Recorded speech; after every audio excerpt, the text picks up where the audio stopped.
Hello hello hello बेटा, I am Audible?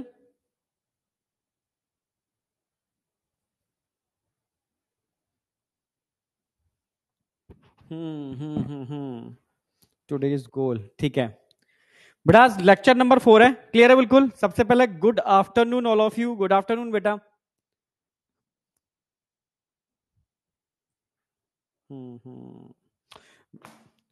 Good afternoon all of you, good afternoon, good afternoon, good afternoon.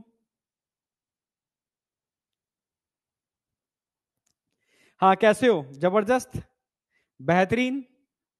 हाँ, ठीक है। देखो, कई बच्चे हमारे बैच में है, ठीक है, ऐसे भी हैं जो अभी 10th पास करके 11th में गए, ठीक है। बिल्कुल 11th वाले बच्चे भी बहुत हैं इसके अंदर, 12th के बच्चे भी हैं इस बैच के अंदर, और ड्रॉपर तो ऑलरेडी है ही, ठीक है। तो हर बच्चे का अपना एक, मतलब कह सकते हो, क्वेरी होता है कि सर मैं 11th में हूं, अब मुझे स्टार्टिंग कैसे करनी चाहिए, ठीक है। एक बच्चा 12th का है, सर 11th में पढ़ चुका हूं, 12th में अब मुझे किस तरीके से आगे चलना चाहिए, नोट्स कैसे बनाने हैं मुझे, ठीक है, मतलब किस तरीके से जर्नी स्टार्ट होगी, ठीक है। तो बेसिक बेसिक बात तो मैं बता दूं अपने सब्जेक्ट की, ठीक है। जिन बच्चों के पास पुराने नोट्स हैं, ठीक है, उनको काफी अपडेट करना पड़ेगा, ठीक है, कुछ चैप्टर्स में जहां एनसीईआरटी ने काफी चीजें चेंज की हैं, ठीक है। बाद बाकी का जो लास्ट ईयर पढ़े थे वो चीजें एड ऑन कर सकते हैं, ठीक है। कुछ चीजें बताऊंगा, उनको एड ऑन कर देना, कुछ पेज लेकिन चाहिए, ठीक है। एक दो चैप्टर के नोट्स बना लो चाहो तो, ठीक है, जिससे कि थोड़ा आइडिया लग जाएगा, आपको लिखने की प्रैक्टिस हो जाएगी। नोट्स बनाने के लिए मैं इसलिए बोलता हूं क्योंकि कभी कभी लिखते ही लिखते लोगों को याद हो जाता है, और परमानेंट याद हो जाता है। क्योंकि अगर मेमोरी के कंसेप्ट की मैं बात करूं ना, तो ब्रेन के अंदर जो मेमोरी है, मेमोरी के लिए कोई चिप तो लगी नहीं है, ठीक है। मेमोरी का मतलब है न्यूरॉन्स के साइनैप्स, क्लियर है बिल्कुल। जो 11th क्लास के बच्चे उनको समझाऊंगा अभी कि हमारे ब्रेन की जो मेमोरी है, वो मेमोरी एक्चुअल में है क्या। भाई ब्रेन में क्या भरा हुआ है? न्यूरॉन्स भरे हुए हैं। न्यूरॉन्स क्या करते हैं? आपस में पेयरिंग करते हैं, ठीक है। एक न्यूरॉन का, ठीक है, डेंड्रॉन, और एक न्यूरॉन का एक्सॉन मिलकर के पेयरिंग करते हैं और एक सनैप्स बनता है।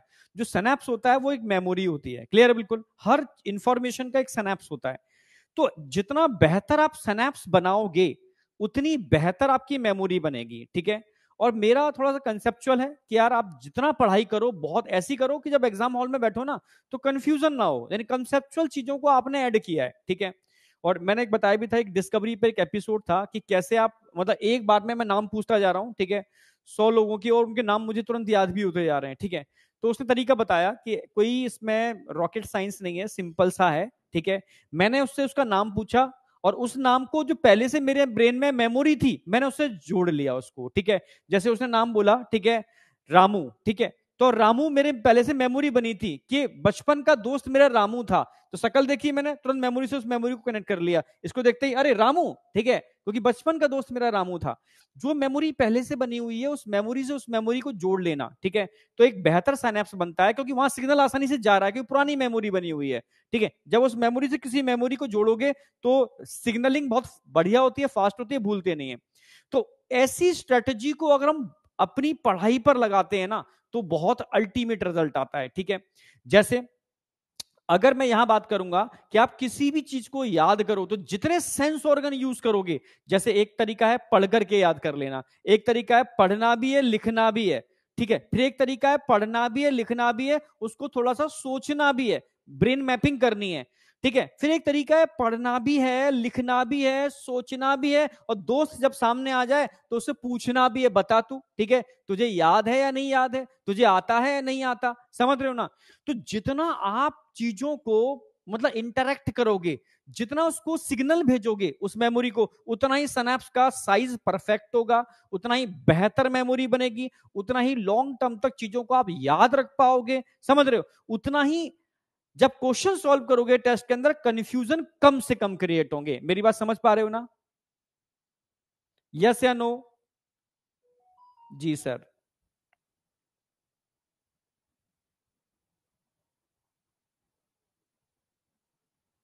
यहां तक समझ में आया नहीं आया?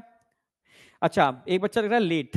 लेट इसलिए क्योंकि आपके लिए एक सिरिंज लेने गया था, ठीक है, बहुत बड़ी सिरिंज है, ठीक है, एनिमल्स को लगाने वाली सिरिंज है, ठीक है, तो बस इसको परचेज करने में थोड़ी सी, ठीक है, टाइम लग गई। तो 5 मिनट ये सिरिंज खा गई।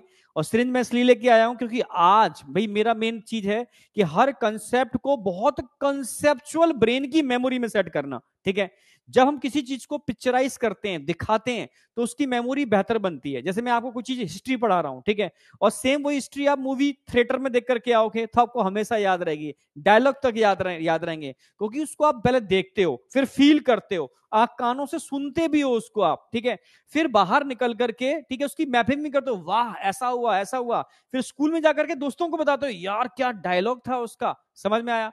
तो आपने अल्टीमेट कई बार उसका क्या कर लिया, रिवीजन कर लिया, कई बार क्या कर लिया आपने, उसका रिवीजन कर लिया। तो वही स्ट्रेटजी अगर मैं यहां यूज कराऊं पढ़ाई के अंदर, तो ये पढ़ाई पढ़ाई नहीं रहेगी यार, ये इंजॉय रहेगा, मजा आएगा, और तुम ये तुम्हारे टिप्स पर होगी। ठीक है, तो पुराने बच्चे हैं उनको तो पता है ये वाली बात, नए बच्चे हैं उनको मैं बताऊंगा कि बहुत इंटरेक्टिंग हम लेके चलने वाले हैं। ठीक है, हर चीज को समझना है अच्छी तरीके से, और फिर हम आगे बढ़ेंगे। ठीक है, ओके, तो आप समझो मेरी बात। ठीक है, तो आज हम बात कर रहे हैं बेटा ह्यूमन रेस्पिरेटरी सिस्टम, रिवीजन वाले सेशन के अंदर। अच्छा, तो रिवीजन वाले सेशन में आ रहा हूं सबसे पहले मैं। अरे भाई, हाँ आवाज आ रही है भाई। ठीक है, रिवीजन वाले सेशन में ह्यूमन रेस्पिरेटरी सिस्टम मैंने स्टार्ट कर दिया था। ठीक है, अच्छा तुम एक कमेंट में एक दो चीजें बताओ, अगर मैं तुमसे,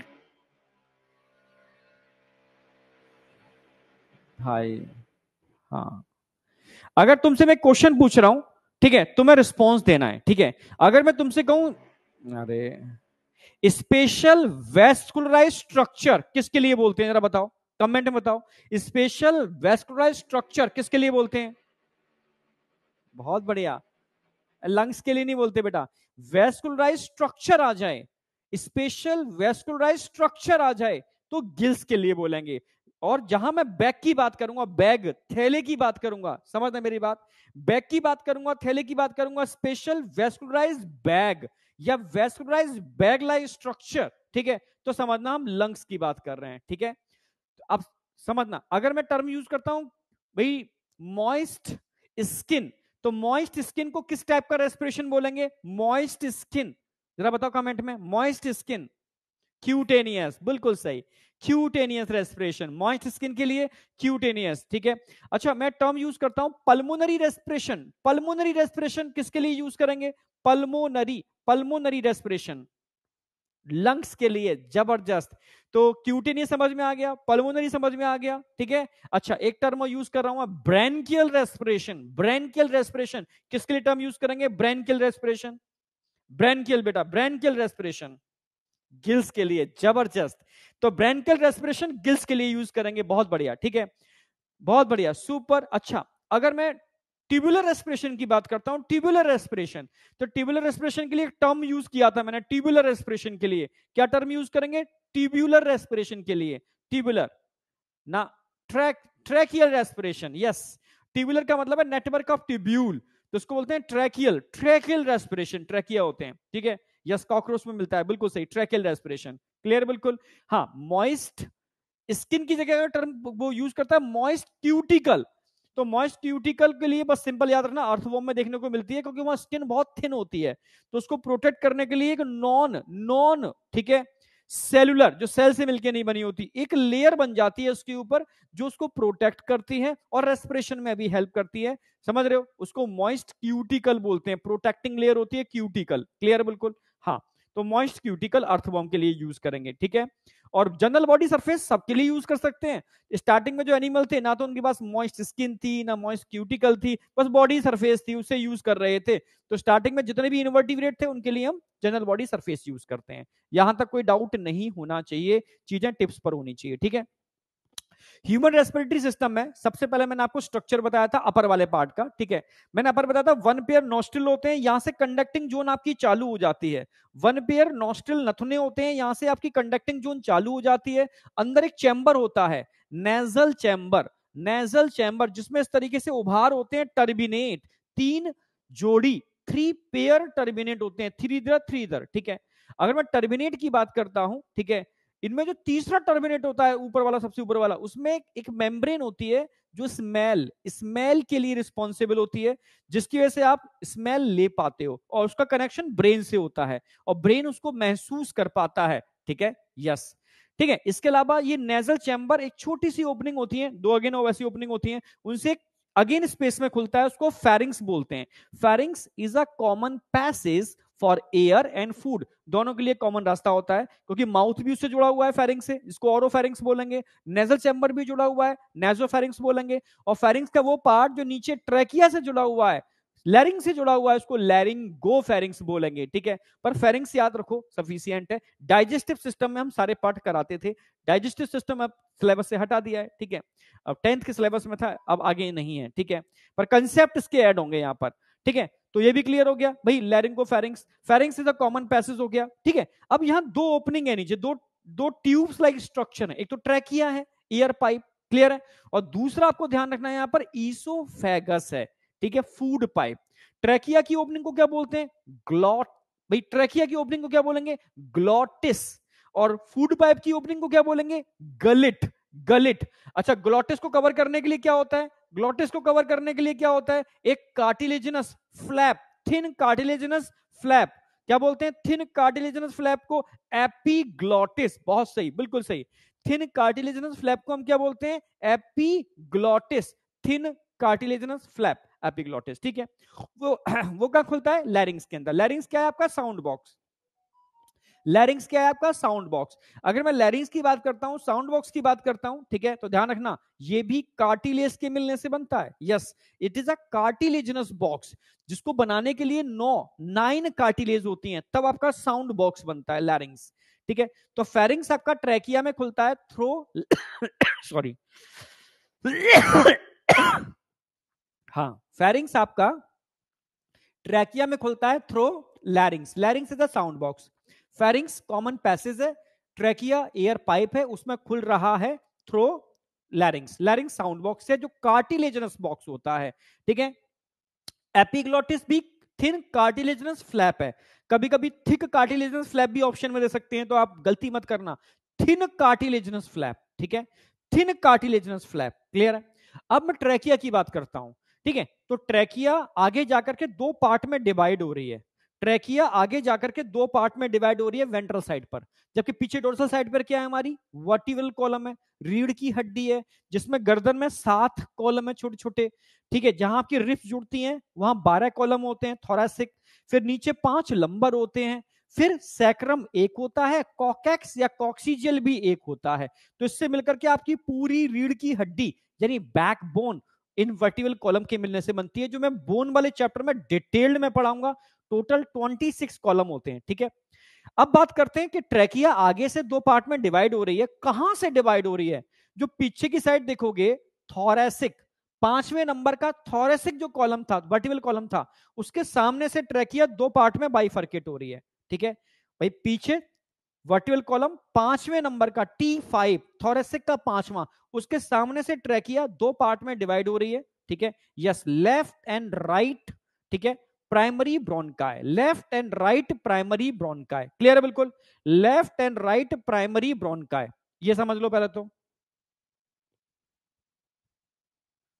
yes, left and right primary bronchi. Bronchi और ब्रोंकस एक ही चीज होती है। ब्रोंकाई या ब्रोंकस एक ही चीज होती है, पर ब्रोंकाई या ब्रोंकस आगे जाकर के फिर डिवाइड करते हैं, primary secondary tertiary.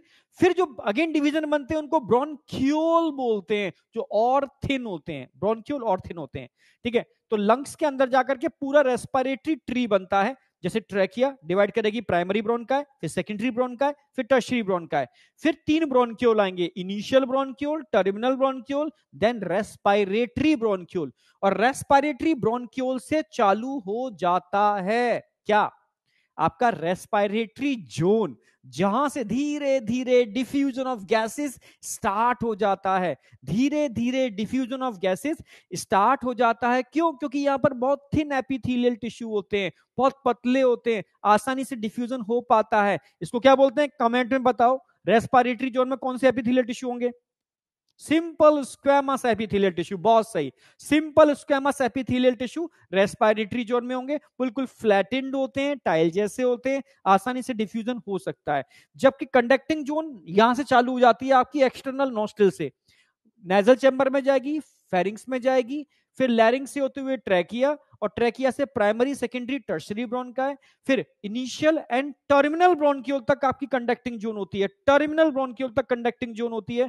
Respiratory bronchiole से रेस्पिरेटरी जोन चालू हो जाती है, ठीक है। तो टर्मिनल ब्रोंकियोल तक कंडक्टिंग जोन जो है वो ओनली कंडक्शन का काम करती है, यानी एयर को बाहर से अंदर ला रही है, अंदर से बाहर ले जा रही है। डिफ्यूजन नहीं होता यहां से। क्यों नहीं होता डिफ्यूजन? धीरे धीरे गैसेस डिफ्यूज नहीं होते। क्यों नहीं होते? क्यों? क्योंकि यहां पर थिक एपिथेलियल टिश्यू होते हैं, यहां पर brush border, simple brush border या सिंपल सिलिएटेड यूज करोगे ज्यादा बेटर है, सिंपल सिलिएटेड एपिथेलियल टिश्यू होते हैं जिनमें सीलिया लगे होते हैं, ठीक है। सिंपल सिलिएटेड एपिथेलियल टिश्यू होते हैं जिनमें सीलिया लगे होते हैं, और सीलिया हमेशा यूनिडायरेक्शनल फ्लो करते हैं नीचे से ऊपर, ओनली नीचे से ऊपर, क्योंकि जो भी म्यूकस नीचे जा बन रहा है उसको ऊपर लेके आएंगे, क्योंकि नीचे डिपॉजिट करने से रोकना है, म्यूकस को धीरे धीरे ऊपर लेके आना है। यूनिडायरेक्शनल फ्लो, यूनिडायरेक्शनल फ्लो नीचे से ऊपर की साइड में, क्लियर है बिल्कुल। यूनिडायरेक्शनल फ्लो के लिए रिस्पॉन्सिबल होते हैं lower to outer, inner to outer side में। कोई डाउट बेटा? हाँ, ठीक है। तो अब हमने पूरे रेस्पिरेटरी सिस्टम को दो जोन में डिवाइड किया। एक जोन का नाम था कंडक्टिंग जोन, एक जोन का नाम था रेस्पिरेटरी जोन। क्यों बोला, समझ में आ गया होगा, ठीक है। अब मैं लंग्स की बात करता हूं, यह समझना, लंग्स को मैंने दो पार्ट में डिवाइड किया था। लंग्स को कल मैंने दो पार्ट में डिवाइड किया था, तुम्हें याद हो? एक क्वेश्चन भी पूछूंगा इससे रिलेटेड में।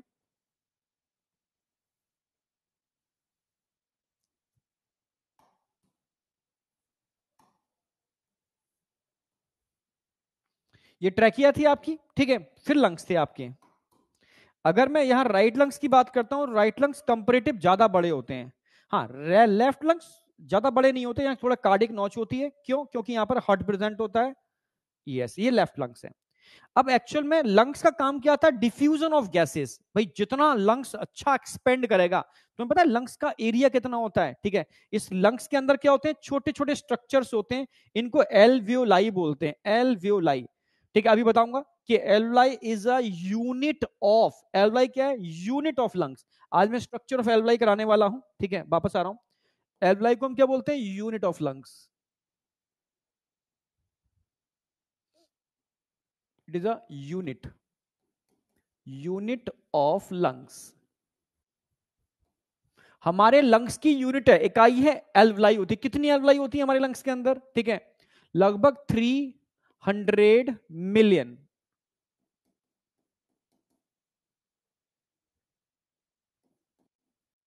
Present in both lungs.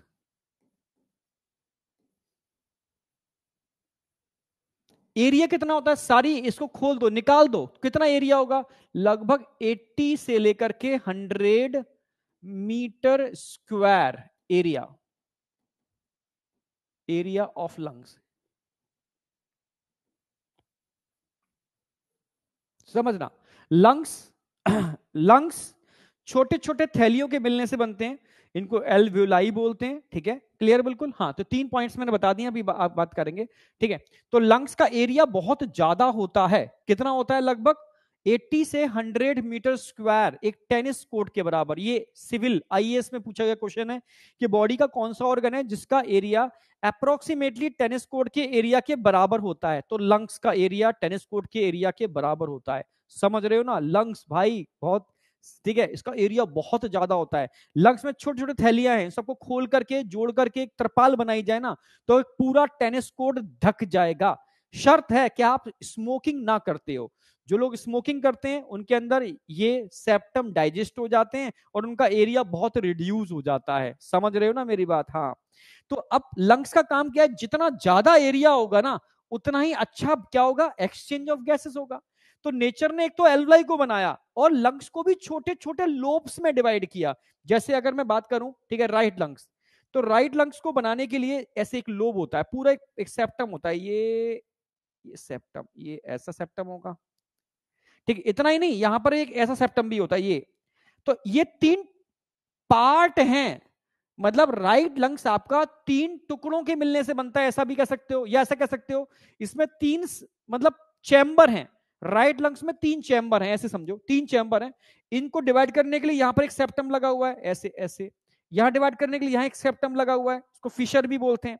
ठीक है, अब इससे क्या होगा, जैसे मानो एक इतना रीजन है, अब इसी के अंदर मैं छोटे छोटे बॉक्स बना दूं, इन सारे बॉक्स को बाहर निकाल के दिखाऊं, तो एरिया किसका ज्यादा होगा? एरिया इसका ज्यादा होगा या इन टुकड़ों में तोड़ दूंगा उसका ज्यादा होगा? ठीक है, सिंपल सी बात है, जितना सरफेस ज्यादा होगी उतना सरफेस एरिया ज्यादा होगा। अब यहां सरफेस, ये भी सरफेस है, ये भी सरफेस है, ये भी सरफेस है, यहां सिर्फ इतनी सरफेस है, तो इसका एरिया ज्यादा हो गया। तो नेचर ने लंग्स को छोटे छोटे लोब्स में डिवाइड किया। किसमें डिवाइड किया? छोटे छोटे लोब्स में। ठीक है, बच्चों ने डाउट में पूछा था इसलिए मैं बता रहा हूं इसको। ठीक है, इसलिए राइट लंग्स के अंदर कितने लोब्स होते हैं? राइट लंग्स के अंदर जरा बताओ। राइट लंग में 3 लोब होते हैं, 1 2 3, जबकि लेफ्ट लंग्स में एक ही फिशर होता है ऐसा, तो 1 और 2, 2 लोब्स होते हैं। तो एक तो लंग्स का अपना एरिया ज्यादा है, ठीक है, क्यों? क्योंकि इसमें लोब्स होते हैं। दूसरा, लंग्स के अंदर एल्वियोलाई मिलियंस में है, 300 मिलियन एल्वियोलाई होते हैं। ठीक है, तो उनको भी अगर जोड़ोगे तो और एरिया बढ़ गया। तो जितना ज्यादा आपके लंग्स का एरिया होगा ना, तो समझ लो उतना ही ज्यादा आप गैसेस को एक्सचेंज कर सकते हो। ठीक है, पर एरिया होने के बावजूद भी हम एक्चुअल में अपने लंग्स को प्रॉपर यूटिलाइज नहीं करते। समझ रहे हो? छोटे छोटे सांसों में जिंदगी जिए जा रहे हैं, नहीं, हम लेते रहते हैं हल्की हल्की सांसें। तभी तो एक क्रिया बताई गई है, आपने सुना भी होगा कि एयर को लो, फिर रोको, होल्ड करो। जितना एयर को लंबे समय तक होल्ड करोगे उतना ही लंग्स पर प्रेशर पड़ता है, और लंग्स पर जितना प्रेशर पड़ता है उतना ही समझ लो जो एल्वलाई आपके कॉन्ट्रैक्टेड फेज में थे ना, वो खुलने चालू हो जाते हैं। और जितने ज्यादा एल्वलाई खुलेंगे उतना ही डिफ्यूजन ऑफ गैसेस ज्यादा होगा, उतनी ही ऑक्सीजन आपके ब्लड में ज्यादा जाएगी। जितनी ऑक्सीजन आपके ब्लड में ज्यादा जाएगी ना, समझ लो उतना ही टिश्यू को ऑक्सीजन ज्यादा मिलेगी। जितना टिश्यू को ऑक्सीजन ज्यादा मिलेगी उतना फूड का ब्रेकडाउन ज्यादा होगा। जितना फूड का ब्रेकडाउन ज्यादा होगा उतना एटीपी एनर्जी ज्यादा बनेगी, और जितनी एनर्जी ज्यादा बनेगी तो नो डाउट आप उतने ही शक्तिमान बन जाओगे। यानी ये सारा खेल डायरेक्टली प्रोपोर्शनल टू है। जितनी आपके अंदर पावर ज्यादा होगी, समझ लो उतनी ऑक्सीजन आपको ज्यादा चाहिए। ठीक है, ज्यादा जा रही होगी, और जितनी ऑक्सीजन ज्यादा चाहिए तो उतना सरफेस एरिया आपको बढ़ाना पड़ेगा। समझना मेरी बात? अरे यार, ठीक है, सरफेस एरिया लंग्स का ऑलरेडी होता है, पर जब बच्चा यूट्रस के अंदर होता है तो उसके लंग्स कैसे होते हैं? कोलैप्स। जब बच्चा यूट्रस में होता है तो लंग्स कैसे होते हैं? उसके कोलैप्स होते हैं। पर जैसे ही जन्म लेता है ना, तो सांस लेना स्टार्ट करता है, तब लंग्स एक्सपेंड करते हैं, लंग्स में एक्सपेंशन होता है। पर वो धीरे धीरे धीरे धीरे अपनी क्रियाओं के थ्रू, ठीक है, वो उनको खोलना चालू करता है एल्वुलाई को, तब जाकर के वो उसको प्रॉपर यूटिलाइज करता है। हम सब अपने लंग्स का प्रॉपर यूटिलाइजेशन करते ही नहीं है। समझ रहे हो ना मेरी बात? हाँ, तभी तो कहा जाता है कि ब्रीथ इनहेल करो, फिर होल्ड करो, फिर धीरे धीरे एक्सहेल करो। ठीक है, फिर इनहेल करो, फिर होल्ड करो, धीरे धीरे एक्सहेल करो। इससे क्या होता है? लंग्स का टाइडल वॉल्यूम इंक्रीज होता है।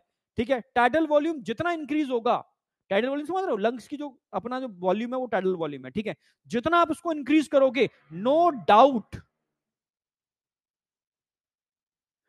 डाउट आपकी एनर्जी लेवल उतना ही मल्टीपल टाइम में बढ़ना चालू हो जाएगा। यस, इस कमरे का टाइडल वॉल्यूम क्या है? बिना प्रेशर के इस कमरे में जितनी एयर आ रही है और जा रही है, वो इस कमरे का टाइडल वॉल्यूम है। क्लियर? बिल्कुल, हाँ, ठीक है, वो टाइडल वॉल्यूम। ऐसी लंग्स का टाइडल वॉल्यूम बिना फोर्स के जितनी एयर में ले रहा हूं, निकाल रहा हूं, वो मेरा टाइडल वॉल्यूम है। ठीक है, मेरी लंग्स का। ठीक है, तो समझ में आ गया? तो यहां पर जो इस तरीके का सेप्टम बना रहा है, लंग्स को 2 पार्ट में डिवाइड कर रहा है, ये अगेन लंग्स को 2 पार्ट में डिवाइड कर रहा है, तो टोटल कितने पार्ट हो गए? 3। इसको क्या बोलते हैं? फिशर, या सेप्टम भी बोल सकते हो। ठीक है, कैसा है? हॉरिजॉन्टल है, हॉरिजॉन्टल है, या ट्रांसवर्स भी बोल सकते हो। ये ऑब्लिक है, तिरछा है, ये तिरछा फिशर है। ठीक है, ये यहां पर भी ऑब्लिक है। तो तुमसे कहा जाए लोब्स दोनों में कॉमन होते हैं, पर horizontal fissure only right lungs में होता है, लेफ्ट में नहीं होता। ऑब्लिक फिशर दोनों में होते हैं। कार्डियक नॉच, क्योंकि हार्ट प्रेजेंट होगा यहां पर, कार्डियक नॉच ओनली और ओनली लेफ्ट लंग्स में होती है, राइट में कार्डियक नॉच नहीं होती। तो ये कॉमन क्वेश्चन आते हैं, कॉमन क्या है दोनों लंग्स के अंदर? लोब्स दोनों में कॉमन है, ऑब्लिक फिशर दोनों में कॉमन है। स्पेसिफिक फीचर राइट लंग्स का क्या है? आप बोलोगे हॉरिजॉन्टल या ट्रांसफर फिशर। ठीक है, अच्छा लेफ्ट लंग का स्पेशल फीचर क्या है जो ओनली लेफ्ट में मिलता है? Cardiac notch. Cardiac notch only left lungs में मिलती है। तो ये कल बच्चों ने डाउट में पूछा भी था, तो मैंने कहा इसको बताऊंगा आप जाकर के रिवीजन वाली पार्ट के अंदर। तो ये क्लियर हो गया, यहां तक कोई डाउट नहीं होना चाहिए। अब दो चीजें और रह गई हैं, ठीक है, एक तो लंग्स की कवरिंग। तो लंग्स की दो कवरिंग होती है, ठीक है, एक आउटर लेयर होती है जो आपके थोरेसिक चैम्बर से जुड़ी होती है। मानो ये आपका थोरेसिक चैम्बर है, एयर टाइट चैम्बर है जिसके अंदर आपके लंग्स होते हैं। ये आपका थोरेसिक एयर टाइट चैम्बर है जिसके अंदर आपके लंग्स होते हैं, ठीक है। तो एक लेयर तो थोरेसिक लाइनिंग से डायरेक्टली कनेक्टेड होती है और एक लेयर आपके लंग्स से जुड़ी होती है। मानो ये लंग्स है, ठीक है, लंग से एक लेयर चिपकी हुई है, एक लंग से लेयर चिपकी हुई है। समझना, जो लंग से लेयर चिपकी हुई है अंदर वाली, इसको विसरल विसरल प्लूरा बोलते हैं। और जो थोरेसिक लाइनिंग से चिपकी हुई है इसको पराइटल, पराइटल मतलब बाहर वाली, कहते हैं ना पराइटल, भाई बाहर जो है पराइटल है, अंदर वाली क्या है? विसरल है, विसरा से चिपकी हुई है, ऑर्गन से चिपकी हुई है। तो एक विसरल प्लूरा हुई, एक पराइटल प्लूरा हुई, ठीक है। इसको प्लूरल मेम्ब्रेन बोलते हैं। Covering of lungs is a pleural membrane. और दोनों के बीच में एक फ्लूइड होता है, इसको प्लूरल फ्लूइड बोलते हैं, क्योंकि लंग्स कंटिन्यू क्या करते हैं? कॉन्ट्रैक्ट करते हैं। ऐसे बीच नीचे क्या है? हार्ट, हार्ट में भी क्या चल रहा है? कॉन्ट्रैक्शन चल रहा है, कॉन्ट्रैक्शन चल रहा है। समझना मेरी बात, ठीक है, दोनों में कॉन्ट्रैक्शन चल रहा है। तो कॉन्ट्रैक्शन की वजह से फ्रिक्शन जनरेट होगा, घर्षण पैदा होगा, फ्रिक्शन, और फ्रिक्शन की वजह से हीट जनरेट होती है और ऑर्गन के डैमेज होने की प्रोबेबिलिटी बढ़ जाएगी। तो नेचर ने क्या काम किया? हार्ट में भी ऐसी दो लेयर बनाई, ठीक है, पैराइटल और विसरल पेरिकार्डियल लेयर होती है, इनके बीच में भी फ्लूइड होता है, पेरिकार्डियल फ्लूइड, ठीक है। यहां प्लूरल होगा तो यहां पेरिकार्डियल होगा। ये फ्लूइड एक तरीके से फ्रिक्शन को रिड्यूस करता है, घर्षण को कम करता है, जिसकी वजह से, ठीक है, जो हीट जनरेट हो रही थी, ठीक है, वो रिड्यूस हो जाती है और इन ऑर्गन की सर्वाइबिलिटी बढ़ जाती है। ये समझ में आया या नहीं आया, ये बताओ। अगला है, मैंने बताया था पूरी की पूरी trachea, primary bronchi, secondary bronchi, tertiary bronchi, initial bronchiole तक सी शेप हाइलीन कार्टिलेज होते हैं जो आगे से कंप्लीट होते हैं, पीछे से इनकम्प्लीट होते हैं। यानी वेंट्रली कंप्लीट होंगे, डॉर्सली इनकम्प्लीट होंगे, ठीक है। ये एक तरीके से अपर रेस्पिरेटरी ट्रैक को कोलैप्स होने से बचाते हैं, कहीं चिपक ना जाए, कोलैप्स ना हो जाए, उससे प्रोटेक्ट करने का काम करते हैं। ये हाइलीन कार्टिलेज हैं, सी शेप होते हैं, इनकम्प्लीट डॉर्सली होते हैं। वेंट्रल साइड से कंप्लीट है, डॉर्सल साइड से इनकम्प्लीट है। इनकम्प्लीट डॉर्सली क्यों होते हैं? क्योंकि डॉर्सल साइड पर ईसोफेगस होती है, वेंट्रल साइड पर तो मान लो यहां पर क्या होगी? ट्रैकिया, और डॉर्सल साइड पे क्या चिपकी होगी? ईसोफेगस। तो ये इनकम्प्लीट होंगे, कंप्लीट नहीं हो सकते क्योंकि पीछे ईसोफेगस है। समझ गए ना मेरी बात? तो ये रिवीजन वाला पार्ट मैंने आपका पूरा करा दिया। लास्ट में दो चीज और बची हैं इसके अंदर, एक कंडक्टिंग जोन का फंक्शन, एक रेस्पिरेटरी जोन का फंक्शन। कंडक्टिंग जोन की अगर बात करता हूं तो कंडक्शन ऑफ एयर करती है। दूसरा, एयर में मिलने वाले जो भी डस्ट पार्टिकल या फॉरेन पार्टिकल कोई भी हो उसको ट्रैप कर लेती है, ठीक है, क्योंकि म्यूकस होता है इसके अंदर, सीलिया होते हैं, ठीक है। तीसरा, ये कंडक्टिंग जो एयर होती है उसमें मॉइस्चर इनबिल्ड करती है, जिससे कि कहीं ऐसा ना हो आपकी नीचे की एल्वुलाई बहुत पतली होती हैं, चिपक जाएं, कोलैप्स कर जाएं, तो मॉइस्चर नमी बना के रखती है जिससे कि आसानी से एक्सचेंज ऑफ गैसेस हो जाए, ठीक है। और चौथा काम क्या कर रही है? बाहर की एयर का टेम्परेचर कितना भी ज्यादा हो या कितना भी कम हो माइनस के अंदर, जब ये एयर धीरे धीरे धीरे धीरे ब्लड तक पहुंचेगी, ठीक है, तब तक इसका टेम्परेचर हमारे बॉडी टेम्परेचर के बराबर हो जाएगा, जिससे कि ब्लड में मिलने वाले जो एंजाइम होते हैं CO2 के ट्रांसपोर्ट में हेल्प करते हैं, कार्बोनिक एनहाइड्रेज, क्योंकि एंजाइम प्रोटीन से मिलकर बने होते हैं और प्रोटीन टेम्परेचर के लिए सेंसिटिव होते हैं। तो उस हाई या कह सकते हो हॉट या कूल एयर से उन एंजाइम पर कोई इफेक्ट ना आए। ये बताओ समझ में आया नहीं आया? और रेस्पिरेटरी जोन का एक ही काम है, diffusion of gases. Primary bronchi, secondary bronchi, tertiary bronchi, या ब्रोंकस ही बोल सकते हो। Initial bronchiole, terminal bronchiole, respiratory bronchiole. Respiratory bronchiole से रेस्पिरेटरी जोन चालू होती है, ठीक है। इनिशियल ब्रोंक्यूल तक सी शेप हाइलीन कार्टिलेज होते हैं, ठीक है। नॉस्ट्रिल से लेकर के टर्मिनल ब्रोंक्यूल तक आपकी कंडक्टिंग जोन होती है। अब मुझे बताओ यहां तक कोई डाउट है? इनिशियल ब्रोंक्यूल में इनकम्प्लीट कार्टिलेज होते हैं, टर्मिनल ब्रोंक्यूल में नहीं होते।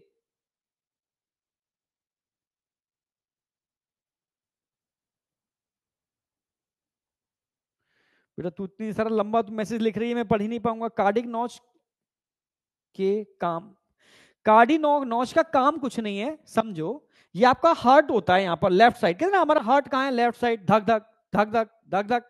तो लेफ्ट नहीं होता, हार्ट आपका बीच में होता है, पर tilt towards left, tilt towards left, ठीक है। तो लेफ्ट साइड में अगर टिल्ट होगा तो कहीं ना कहीं वो लंग्स में एक स्पेस बनाएगा, जगह बनाएगा। तो इस हार्ट की वजह से यहां पर एक नॉच बन जाती है, हार्ट की वजह से, इसको कार्डियक नॉच बोलते हैं। बस इतना सा अंतर है, ठीक है। यहां तक कोई डाउट?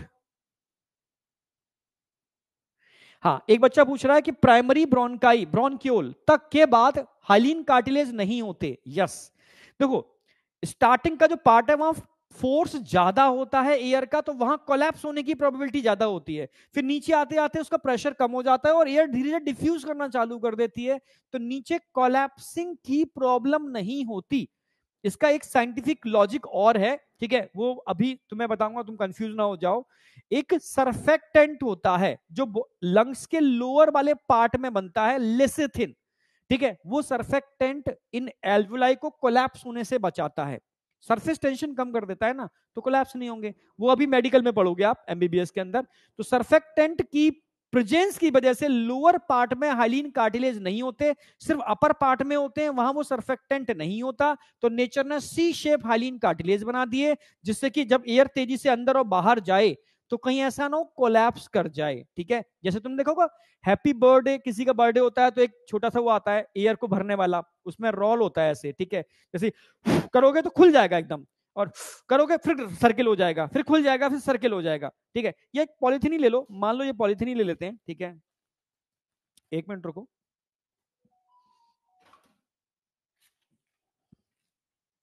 तुम्हारे लिए हर चीज अरेंज कर रहा हूं, हर चीज, जिससे कि कुछ भी ले करना हो, एक्सपेरिमेंट कुछ भी कराना हो। अब तो मैं बहुत सारे मैं बढ़िया लाइव एक्सपेरिमेंट भी कराऊंगा, टेंशन मत करना। मतलब यहां तक कि बायोटेक के एक्सपेरिमेंट भी तुम्हें मैं कराने वाला हूं, मजाक मत लेना। जेल इलेक्ट्रोफोरोसिस, डीएनए, सब कुछ जबरदस्त तरीके से कराऊंगा, बहुत बढ़िया।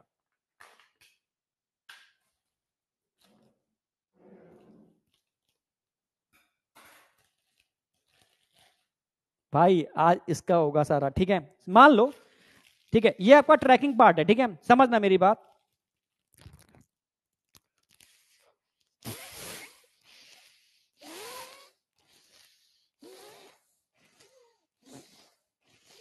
सोचो अगर इसी तरीके से कोलैप्स कर जाएगा आपका रेस्पिरेटरी ट्रैक, तो मर जाएंगे भाई, ठीक है। जब एयर आप भर रहे हो लंग्स के अंदर, ठीक है, फूल गया, जब एयर बाहर निकाल रहे हो तो इंसान की डेथ हो जाएगी। तो नेचर को इसी चीज को बचाना था, इसलिए नेचर ने क्या काम किया, नेचर ने क्या काम किया, नेचर ने सी शेप हाइलिन कार्टिलेज लगा दिए, ठीक है। एक मिनट रुको, एक मिनट रुको।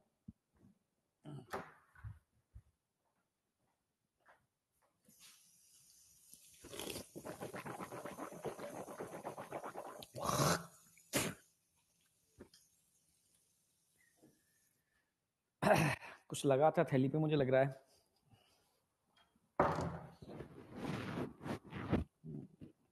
कोई नहीं, कुछ थैली पे लगा होगा तो मैंने उसको टच कर लिया ना। हाँ, तो एयर को फिल करना और बाहर निकालने में कोलैप्स ना कर जाए, चिपक ना जाए आपका ट्रैक, तो नेचर ने क्या बना दिया, शी शेप हाइलिन कार्टिलेज बना दिए, जिससे कि वो पूरा ट्रैक कोलैप्स होने से बच जाए। समझे? समझे? हाँ, तो ये बात ध्यान रखनी है आपको। आगे बढ़ रहा हूं मैं, ठीक है, आगे बढ़ रहा हूं, आगे आ जाओ। तो कंडक्टिंग जोन और रेस्पिरेटरी जोन की फंक्शन क्लियर है एकदम, ठीक है। इनको लोब में क्यों डिवाइड किया नेचर ने, समझ में आ गया, ठीक है, क्लियर है बिल्कुल। अब हम आएंगे, लास्ट बचा हुआ है स्ट्रक्चर ऑफ एल्वेओलाई। समझना मेरी बात, अगर मैं तो 3D एनिमेशन भी दिखा दूंगा आपको, ठीक है, एनिमेटेड डायग्राम। तो इस तरीके से आपका पूरा रेस्पिरेटरी ट्रैक होता है, पूरा ऐसे डक्ट बने होते हैं, उनमें लास्ट में बड़े बड़े एल्वुलर सैक होते हैं, और ये छोटे छोटे स्ट्रक्चर के मिलने से बनते हैं, इनको बोलते हैं एल्वेओलाई। स्ट्रक्चर को बनाना नहीं है, जो स्ट्रक्चर ड्रॉ करने वो एनसीईआरटी डायग्राम है, ठीक है, जो मैं ड्रॉ कराऊंगा वो, ठीक है। ये तो सिर्फ समझाने के लिए है। तो इन पूरे ट्रैक के ऊपर ऐसे स्मूथ मसल्स होते हैं, स्मूथ मसल्स, क्योंकि तुम देखा होगा ना भाई, आपका रेस्पिरेटरी ट्रैक कभी कभी कॉन्ट्रैक्ट कर जाता है अस्थमा के केस में, ठीक है। तो यही स्मूथ मसल्स कॉन्ट्रैक्शन रिलैक्सेशन कराने में हेल्प करते हैं इस पूरे ट्रैक को। तो ये नहीं दिख रहे हैं धागे से लगे हुए स्मूथ मसल्स हैं, ये एल्वुलर सैक है, जो छोटे छोटे स्ट्रक्चर के मिलने से बने, इनको एल्वुलाई बोलते हैं। ठीक है। और इनके चारों तरफ dense network of blood vessels है, दिख रहा है ब्लड वेसल्स आ रहे हैं, dense network of blood vessels. आसानी से क्या हो रहा है यहाँ पर, एक्सचेंज ऑफ गैसेस। समझे या नहीं समझे? तो अब एक एल्वुलाई का डायग्राम बनाऊंगा जो बहुत इंपॉर्टेंट है, एनसीईआरटी बेस्ड होगा, और क्वेश्चन आएंगे, बहुत सारे क्वेश्चंस बनते हैं उसके ऊपर। अब समझो, तो ये यूनिट ऑफ लंग्स एल्वुलाई हो गए, ठीक है, 300 million both lungs, 80 to 100 metre square, ठीक है, एरिया ऑफ लंग्स। अब आ जाओ नेक्स्ट स्ट्रक्चर पर।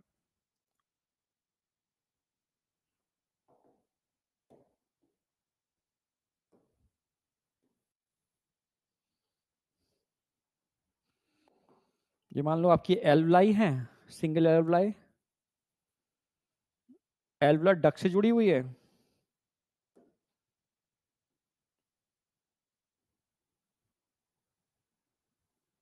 लाइक का घड़ा, ठीक है, ऐसी एल्वुलाई होती हैं आपके 300 मिलियन एल्वुलाई, ठीक है। और इन एल्वुलाई के अंदर ध्यान से देखोगे यहां पर एपिथेलियल है, simple squamous epithelial tissue, simple squamous epithelial tissue, simple squamous epithelial tissue. ये और भी होंगे आगे जाकर के, ठीक है, आसानी से डिफ्यूजन हो पाए, ठीक है। और इनके चारों तरफ आप जानते हो डेंस नेटवर्क ऑफ कैपिलरी होगा, dense network of capillary.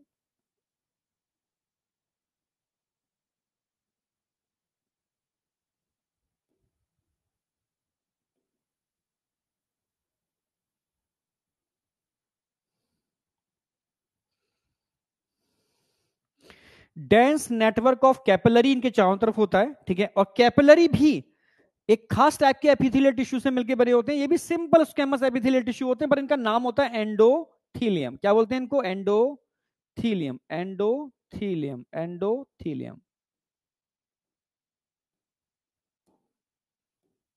Endothelium.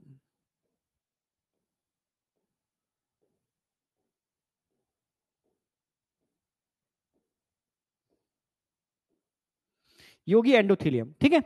और भाई इन दोनों के बीच में चिपके हुए होते हैं ना, बीच में कुछ मटेरियल भी होता है, इसको बेसमेंट मेम्ब्रेन बोलते हैं, जो सेल से मिलकर नहीं बनी होती, नॉन सेलुलर होती है, नॉन सेलुलर बेसमेंट मेम्ब्रेन, जो प्रोटीन और फाइबर के मिलने से बनती है, दोनों के बीच में होगी नॉन सेलुलर बेसमेंट मेम्ब्रेन।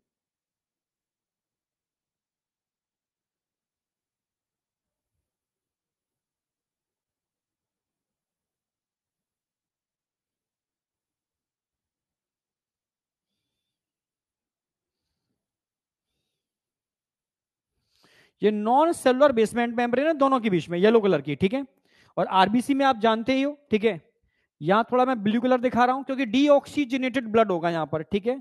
यहां थोड़ा सा मैं रेड कलर दिखाऊंगा क्योंकि यहां ऑक्सीजनेटेड ब्लड होगा। यहां से डीऑक्सीजनेटेड ब्लड एंटर कर रहा है, यहां पर ऑक्सीजनेशन होगा, फिर यहां से ऑक्सीजनेटेड ब्लड बाहर जाएगा। यह भी समझ में आ गया आपको, ठीक है। अब अंदर क्या होगा भाई, अंदर आप समझ ही रहे हो कि रेड कलर के आरबीसी होंगे अंदर, तो ये आरबीसी है, ये आरबीसी फ्लो कर रहे हैं ब्लड में, ये आरबीसी फ्लो कर रहे हैं, आरबीसी का फ्लो चल रहा है, ठीक है। तो अगर मैं स्ट्रक्चर की बात करूं बेटा, आवाज आ रही ना, प्रॉपर साउंड प्रॉपर है ना, ठीक है। हाँ, ये आरबीसी है। तो ये हो गया आपका, यहां दिखा देता हूं मैं। अच्छा, डिफ्यूजन कहां से होगा, डिफ्यूजन भी इसी में दिखा देता हूं मैं, एक साथ से कई काम हो जाएंगे। यहां क्या हो रहा है, डिफ्यूजन ऑफ गैसेस। अगर डिफ्यूजन की बात करूं तो तुम समझ पा रहे होगे, देखो यहां से एयर आ रही है, ऑक्सीजन आ रही है, CO2 जा रही है, ऑक्सीजन कंटिन्यू डिफ्यूज होकर के आ रही है, CO2 डिफ्यूज होकर बाहर जा रही है, ठीक है। और कोई गैस डिफ्यूज नहीं होते ड्यू टू सॉल्यूबिलिटी, इन दोनों की सॉल्युबिलिटी होती है, पर ये डिफ्यूज हो रहे हैं, ठीक है। तो यहां पर ध्यान रखना, डीऑक्सीजनेटेड ब्लड है, डी ऑक्सीजनेटेड ब्लड है, जबकि यहां पर क्या होगा, ऑक्सीजनेटेड ब्लड होगा,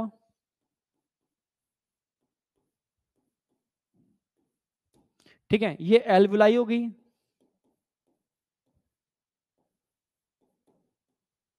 ठीक है। ये आपकी ब्लड कैपिलरी हो गई, blood capillary,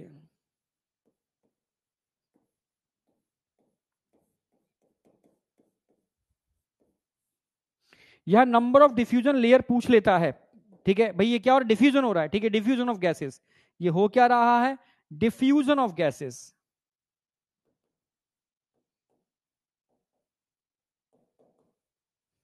simple diffusion, simple diffusion of gases, clear है, ठीक है। Diffusion membrane, number of diffusion membrane पूछेगा, कितनी diffusion membrane, number of diffusion membrane, number of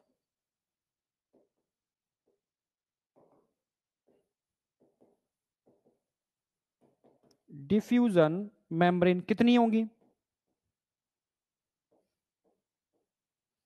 आप ही बताओ नंबर कितना लिख दूं मैं, ठीक है। अब 3 होंगे, ठीक है, एक व्हाइट कलर सामने दिखा रखा है, एक व्हाइट कलर की लेयर है, एक इनके बीच में येलो कलर की लेयर भरी हुई है, येलो कलर का बीच में येलो येलो कलर का लेयर, ठीक है, मैं दिखा देता हूं यहां पर, और एक रेड कलर की लेयर दिख रही होगी, रेड कलर की लेयर दिख रही होगी, रेड कलर की लेयर, ये 3 लेयर हैं। नंबर ऑफ डिफ्यूजन लेयर कितने होंगे, 3, नंबर कितने होंगे, 3, जिनकी थिकनेस जो होती है लेस देन 1 mm, 1 mm से भी कम, अप्रोक्सीमेटली 0.5 mm होगी, ठीक है, thickness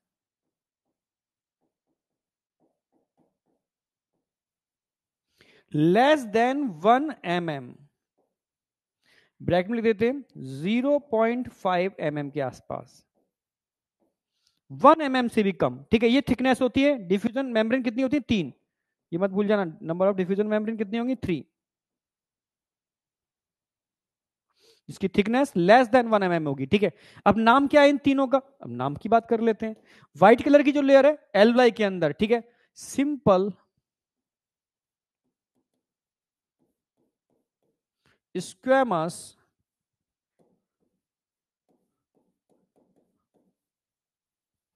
epithelium of alveoli, alveoli, ठीक है। दूसरा क्या होगा भाई, जो सेल से मिलके नहीं बनी होती, basement membrane, basement membrane,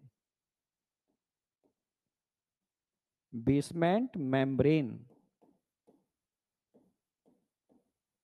cellular होती है, non cellular, non cellular, non cellular, non cellular, cell से मिलकर बनी नहीं होती, प्रोटीन और फाइबर के मिलने से बनती है। और तीसरी है एंडोथीलियम ऑफ, ठीक है, blood capillary, endothelium, endothelium of blood capillary. अब बताओ, बेसिक समझ में आया, ये एल्वलाई होगी, डीऑक्सीजनेटेड ब्लड, ऑक्सीजनेटेड ब्लड, अंदर आरबीसी रोटेट कर रहे हैं, आप समझ गए होगे, ऑल आर बी सी, ये ब्लड कैपिलरी है, ये एल्वलाई है, यहां से डिफ्यूजन ऑफ गैसेस हो रहा है, डिफ्यूजन ऑफ गैसेस हो रहा है, ऑक्सीजन अंदर जा रही है, CO2 बाहर आ रही है, ऑक्सीजन अंदर, CO2 बाहर, ये दोनों सॉल्युबल होती है इसलिए डिफ्यूज कर रही हैं, ठीक है। नाइट्रोजन इनसॉल्युबल होती है तो वो डिफ्यूज नहीं करती, जबकि नाइट्रोजन का पार्शियल प्रेशर सबसे ज्यादा होता है, क्लियर है बिल्कुल, हाँ, ठीक है। नंबर कितने डिफ्यूजन मेम्ब्रेन के, 3 है, थिकनेस कितनी होती है, लेस देन 1 mm होती है।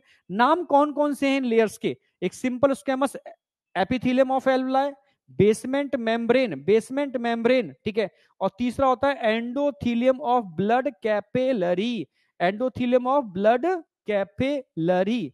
अब बताओ आया या नहीं आया,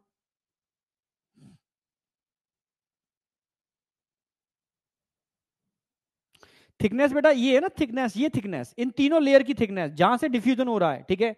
number of diffusion membrane, thickness of diffusion membrane, लिख देता हूं thickness of diffusion membrane, diffusion membrane, यानी इन तीनों मेम्ब्रेन की बात कर रहा हूं, इन तीनों मेम्ब्रेन की जो थिकनेस होगी ना वो लेस देन 1 mm होगी, यानी 1 mm से भी कम। लैग है, 1 मिनट लैग है तो जरा कमेंट में बताना, मैं रिकॉर्डिंग कर रहा हूं जरा, ठीक है, अगर लैग है तो मुझे बताना, क्योंकि मुझे बताना पड़ेगा, लैग है तो एक बार कमेंट करो, तो मुझे बताओ क्या है या नहीं है, ओके, लैग है, ओके, ठीक है, ठीक है, मैं टेक्निकल टीम को भेजता हूं कि बच्चे लैग बोल रहे हैं, आखिर कारण क्या है, ठीक है, ओके। अब बताओ यहां तक किसी को कोई डाउट है? कंसेप्ट में बताओ, मतलब कंसेप्ट एकदम सेट हुआ नहीं हुआ? ठीक, कंसेप्ट सेट होना चाहिए। अब बहुत बेहतरीन क्वेश्चन बनता है, अगर मैं तुमसे कहूं जो डिफ्यूजन ऑफ गैसेस हो रहा है यहां पर, सिंपल डिफ्यूजन बिना किसी एनर्जी के, एटीपी के, ये डिफ्यूजन किस पर निर्भर करता है? तो आप बोलोगे सर पार्शियल प्रेशर पर निर्भर करेगा। भाई ऑक्सीजन बाहर से अंदर जा रही है, क्यों? क्योंकि यहां ऑक्सीजन का प्रेशर ज्यादा है, यहां कम है। CO2 अंदर से बाहर आ रही है, क्यों? क्योंकि CO2 का प्रेशर अंदर ज्यादा है, बाहर कम है। सिंपल सी बात है। तो पार्शियल प्रेशर पर निर्भर करता है, ठीक है। अच्छा, और किस पर निर्भर करता है? भाई सॉल्युबिलिटी पे भी करेगा, क्यों? क्योंकि सर नाइट्रोजन डिफ्यूज नहीं हो रही क्योंकि वो इनसॉल्युबल होती है, ऑक्सीजन और CO2 ही डिफ्यूज हो रही है क्योंकि इनकी सॉल्युबिलिटी ज्यादा है, सॉल्युबल होती है, ठीक है।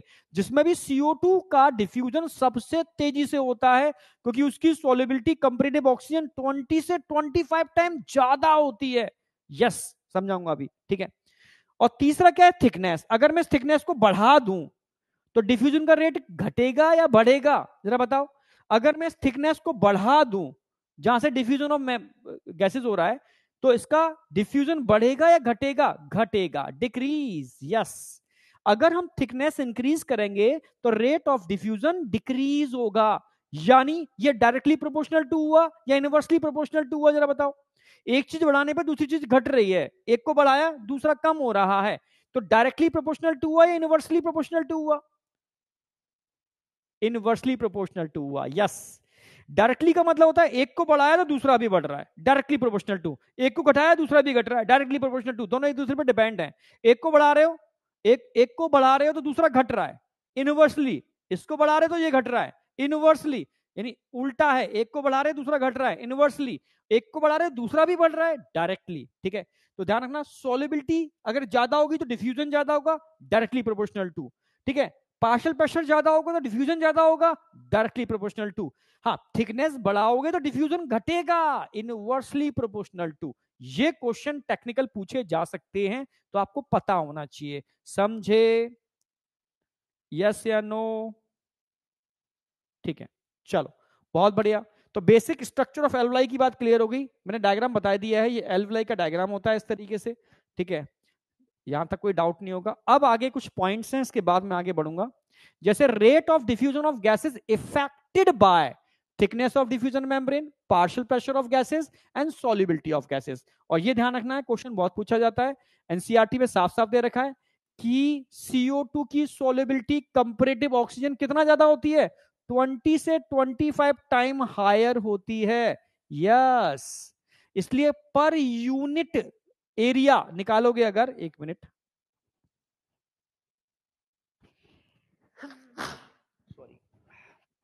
पर यूनिट एरिया अगर निकालोगे तो CO2 का डिफ्यूजन रेट कंपैरेटिव ऑक्सीजन 20 से 25 टाइम हायर होता है। यस, इस पर क्वेश्चन भी दिए मैंने, आज कराऊंगा प्रैक्टिस। तो mammalian lungs are solid and spongy sucking type with negative pressure. हमारे लंग्स के अंदर कैसा प्रेशर होगा? Negative pressure. समझते हो नेगेटिव प्रेशर क्यों? अब समझाता हूं, ठीक है। जैसे ही बच्चा जन्म लेता है, समझना, ठीक है, या नेगेटिव प्रेशर जनरेट कैसे करते हैं समझो, ठीक है। अगर मैं इस सिरिंज को ऊपर से बंद कर लेता हूं, बंद कर लिया, सिरिंज को ऊपर से मैंने बंद कर लिया, ठीक है, समझना, और इसको खींचने की कोशिश कर रहा हूं, नहीं खींचेगा ही नहीं, ये क्योंकि ऊपर से बंद है, फिर भी खींच रहा हूं, मैं कोशिश कर रहा हूं, ये खींच लिया मैंने, ये खींचा, ठीक है, समझना। हाथ में प्रॉब्लम है इसलिए तो मैं इसको खींच के दिखाता, ये, ठीक है, एक मिनट।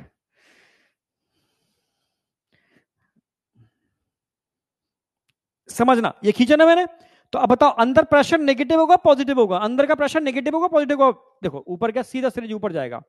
अगर मैं इसको खींचता हूं इस तरीके से, समझ, मेरी बात समझ पा रही हो? समझ पा रहे हो? नेगेटिव प्रेशर का मतलब है अंदर वैक्यूम जनरेट कर दिया, मैंने इसको पीछे खींचा और वैक्यूम जनरेट कर दिया, वैक्यूम जनरेट है। और वैक्यूम जनरेट होने की वजह से क्या होगा? जैसे मैं इसको हटाऊंगा, ठीक है, तो या छोड़ूंगा इसको, ऐसे समझो, इसको बंद कर लिया, अब मैंने वैक्यूम जनरेट कर दिया अंदर, वैक्यूम जनरेट कर दिया अंदर, तो वैक्यूम की वजह से क्या होगा? अंदर नेगेटिव प्रेशर जनरेट हो जाएगा, ठीक है। जैसे ही आप डायफ्राम को कांटेक्ट कराते हो, ठीक है, यानी वॉल्यूम को अंदर बढ़ाते हो, समझो। अगर मैं इसके, ऐसे याद रखो,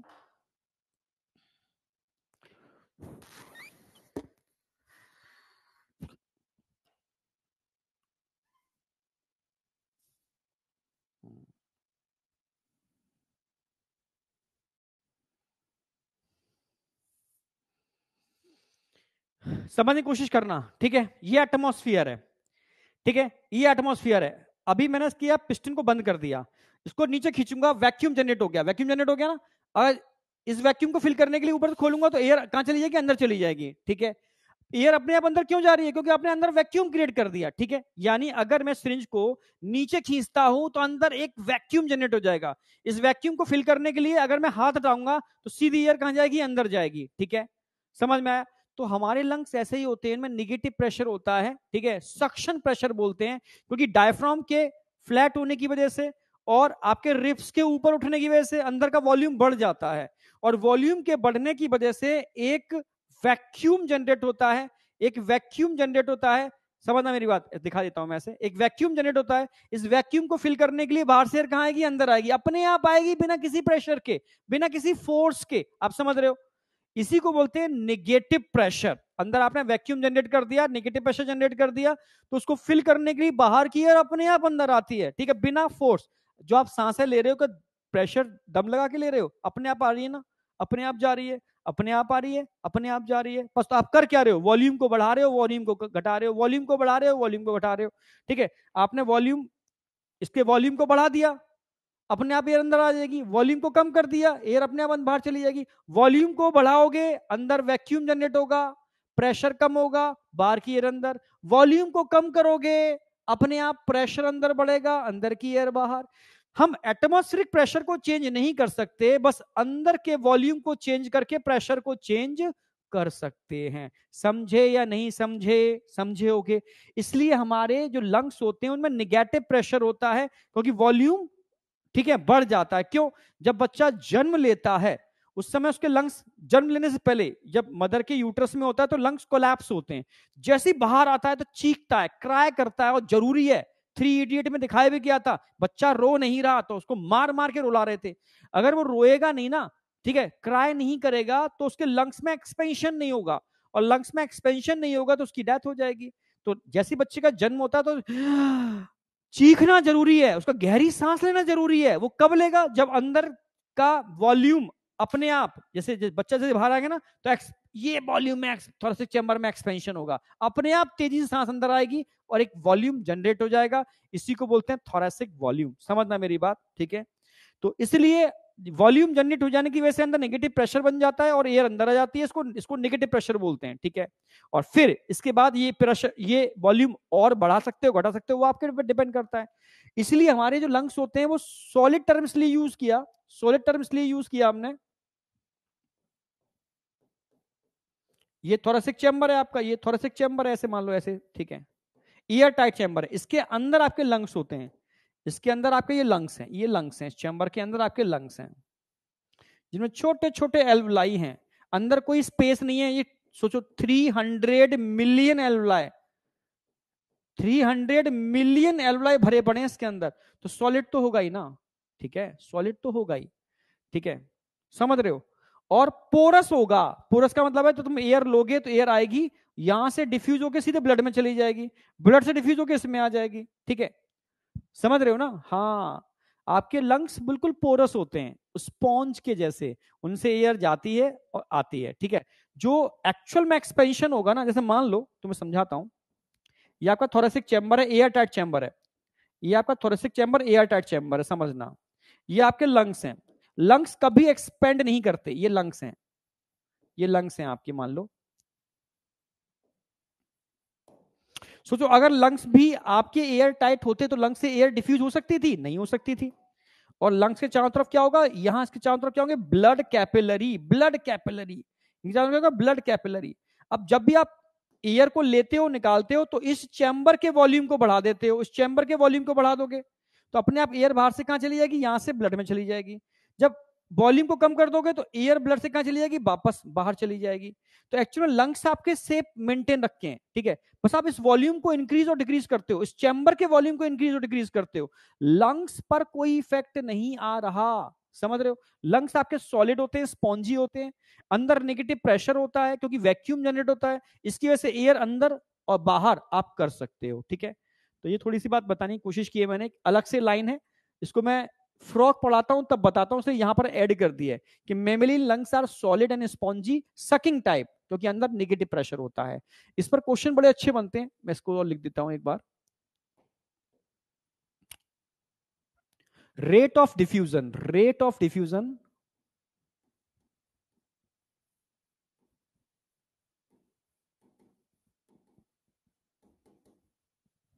दो स्टेप आएंगे इसके केस में, दो केस आएंगे। एक तो डायरेक्टली प्रोपोर्शनल टू होता है और एक इनवर्सली प्रोपोर्शनल टू होगा, समझना, ठीक है। ये इनवर्सली हो गया, अपोन नीचे कर देंगे इनवर्सली। डायरेक्टली प्रोपोर्शनल टू किस, इनवर्सली किसके होगा, thickness,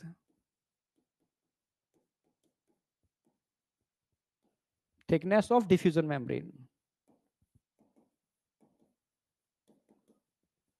thickness of diffusion membrane के इनवर्सली प्रोपोर्शनल टू होगा।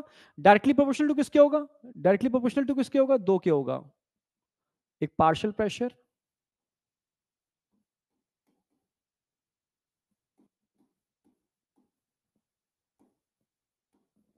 और दूसरा सॉलिबिलिटी।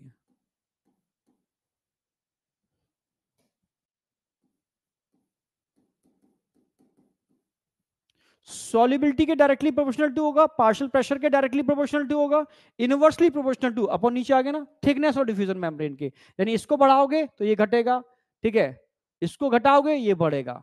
क्लियर है, रेट ऑफ डिफ्यूजन। ये डायरेक्टली प्रोपोर्शनल टू, इसको बढ़ाओगे ये बढ़ेगा, इसको बढ़ाओगे ये बढ़ेगा, या ये बढ़ेगा तो ये दोनों बढ़ेंगे, सिंपल सी बात है। तो इस पर बहुत बेहतरीन क्वेश्चन बन सकता है नीट के अंदर। हम तो आपको प्रैक्टिस कराएंगे ही इस क्वेश्चंस की, directly proportional to, inversely proportional to, ठीक है। तो अब बताओ यहां तक कोई डाउट है किसी को, बिल्कुल बेसिक बेसिक बातें करा रहा हूं अभी मैं, यहां तक कोई डाउट है?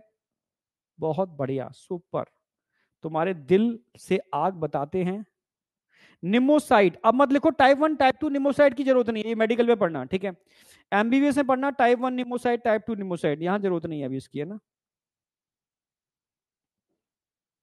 सॉलिड का मतलब है पत्थर से नहीं है, सॉलिड का मतलब है अंदर कोई कैविटी नहीं बनी हुई है, ये अंदर से पोरस है। साथ में ये तो लिखा है ना, ठीक है। स्पॉन्जी है, स्पॉन्जी का मतलब है पोरस है, अंदर से सारे एल्वलाई भरे पड़े। सोचो 300 मिलियन एल्वलाई आपके लंग्स में भरे पड़े, तो कोई कैविटी नहीं है, टाइटली भरे पड़े। सबको निकाल करके खोलोगे तो 100 मीटर स्क्वायर, एक टेनिस कोर्ट के बराबर आपकी एक चादर बन जाएगी। इतने इतना सारा एरिया मात्र इतने से लंग्स के अंदर भरा पड़ा है, तो अंदर स्पेस तो होगा नहीं, ठूसम ठूस भरा पड़ा है, पर पोरस है, जिससे एयर आसानी से क्या हो पाए, डिफ्यूज हो पाए। अगर सोचो आपके लंग्स टाइट होते, एयर टाइट होते, लंग्स एयर टाइट होते, चैम्बर एयर टाइट है, लंग्स एयर टाइट नहीं है, तो आप जैसे एयर को,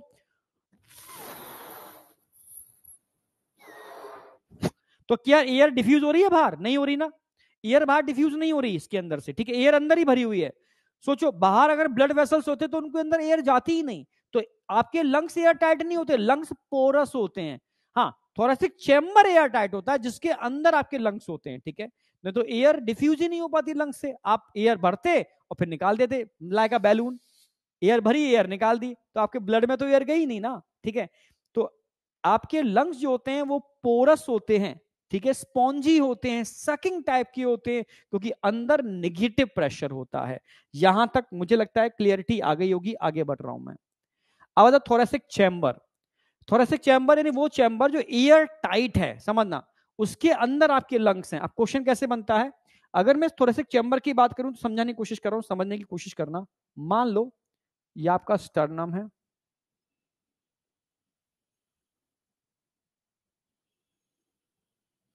मान लो ये पीछे आपके वर्टिबल कॉलम है,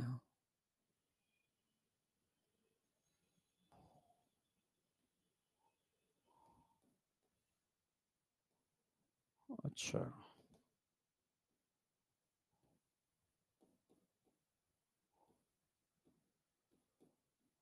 रीढ़ की हड्डी है आपकी,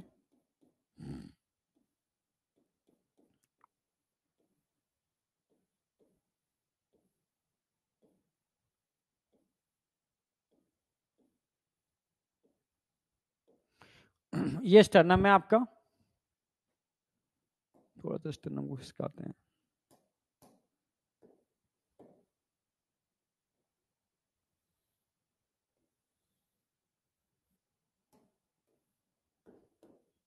आप जानते हो ये आपके रिब्स हैं, ये इधर जुड़े होंगे,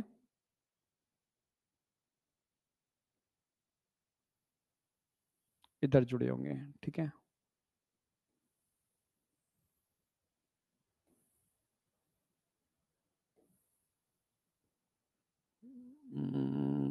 ठीक है, कोशिश।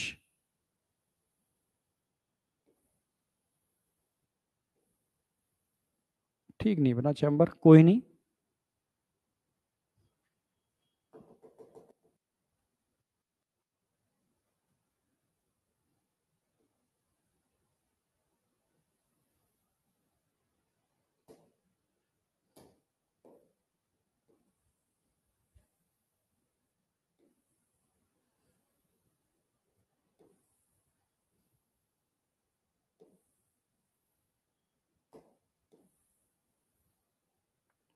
इस तरीके से आपका रिप्स होते हैं साइड में, आगे पीछे वर्टिकल कॉलम होंगे, आगे स्टर्नम होगा आपका, ठीक है। ये तो हो गए वर्टिकल कॉलम।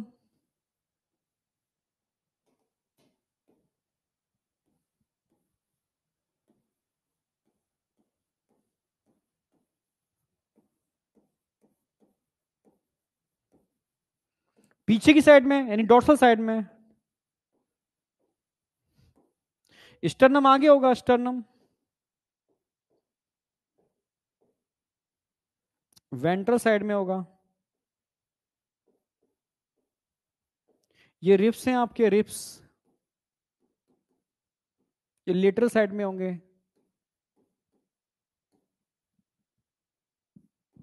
समझना। और रिप्स के बीच में क्या होते हैं, मसल्स होते हैं, इंटरकोस्टल मसल्स, इनको आपस में बांध के रखे हुए हैं, बिल्कुल एयर टाइट बना देते हैं चैम्बर को, इंटरकोस्टल मसल्स।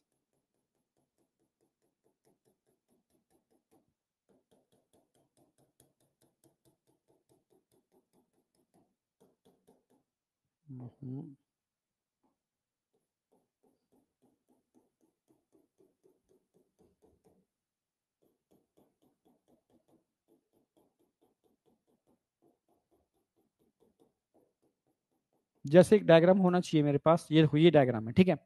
ये आपका पीछे क्या है, वर्टिकल कॉलम, आगे क्या है, स्टर्नम।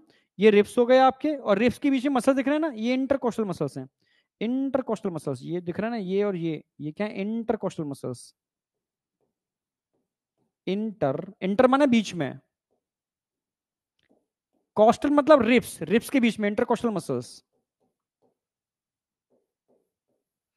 रिप्स के बीच मिलने वाले मसल्स, इससे क्या बन जाएगा, एयर टाइट चैम्बर बन जाएगा। इसके अंदर होते हैं लंग्स, इसके अंदर होते हैं लंग्स, समझना मेरी बात। इसके अंदर आपके लंग्स प्रेजेंट होंगे, ठीक है, तो समझ में आ गया होगा। ये एयर टाइट चैम्बर है।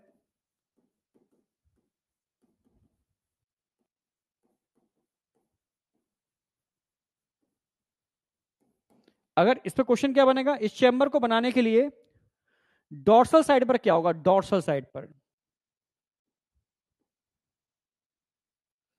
वेंट्रल साइड पर क्या होगा, लेटरल साइड पर क्या होगा, लोअर साइड पर क्या होगा। लोअर का मतलब है नीचे, लोअर साइड पर आप समझ गए होगे, नीचे की साइड में क्या होगा, इस तरीके से डोम शेप डायफ्राम होगा, डोम शेप डायफ्राम।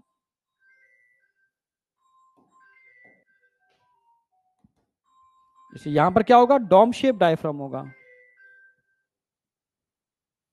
नीचे क्या होगा, डोम शेप, गुम्मदाकार डायफ्राम होगा, डोम शेप डायफ्राम।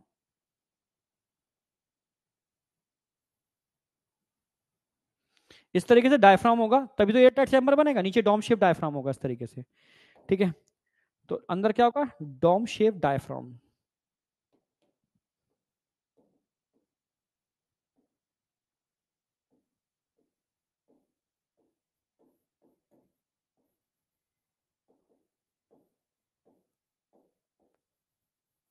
इससे एक एयर टाइट चैम्बर बनता है। तो क्वेश्चन आएगा डोर्सल साइड पर क्या होगा, डोर्सल साइड पर पीछे आप बोलोगे vertical column.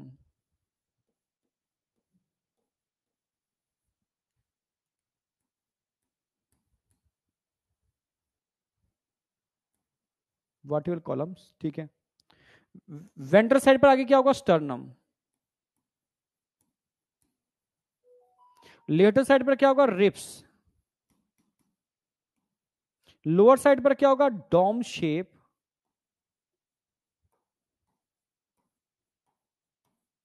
Diaphragm.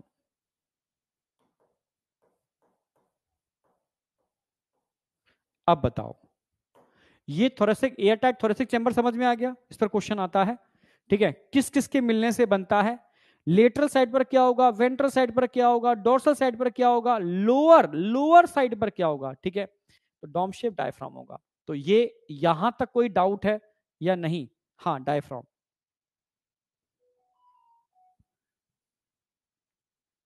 Yes, 300 million in both lungs जो स्मोकिंग नहीं करते। अगर डाउट डाउट नहीं है तो एक बार दिल से आग लगाओ, दिल से जबरदस्त वाली आग।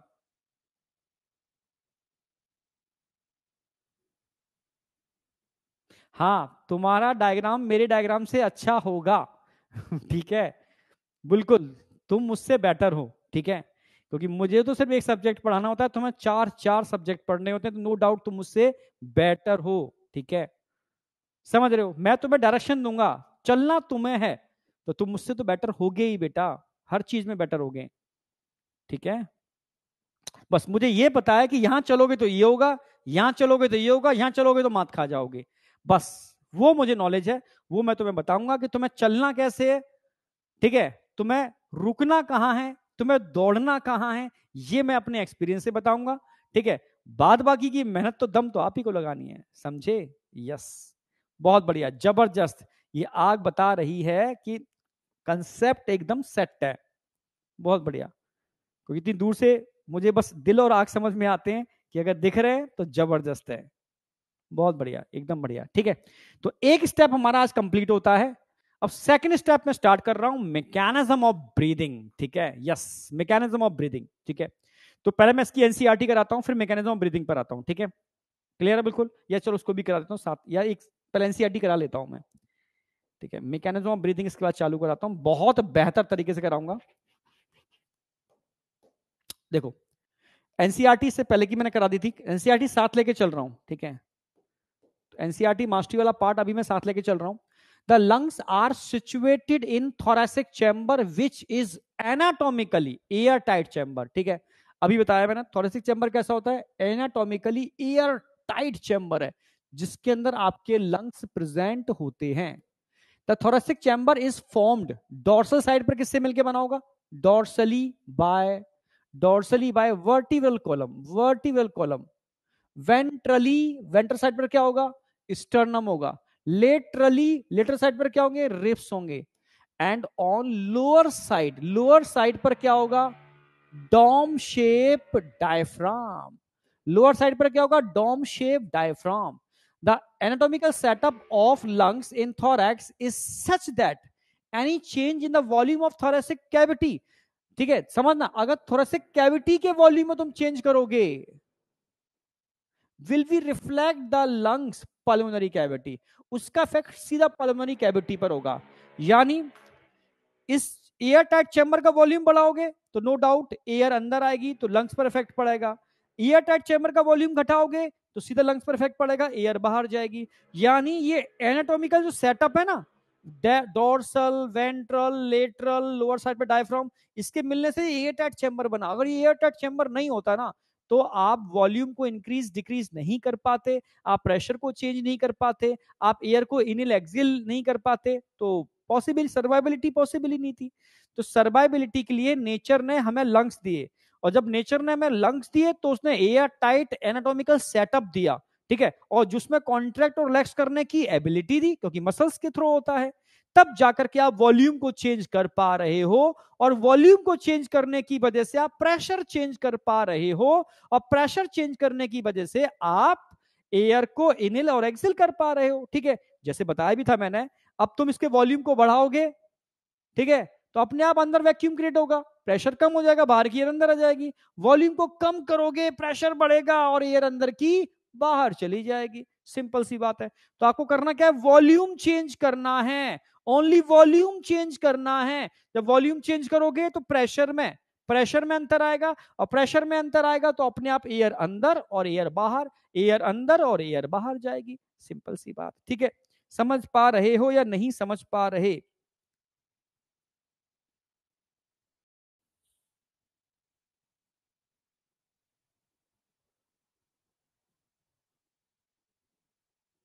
मान लो ये एटमॉस्फेयर है, ये एयर आप बाहर की, फिर एयर अंदर आ गई,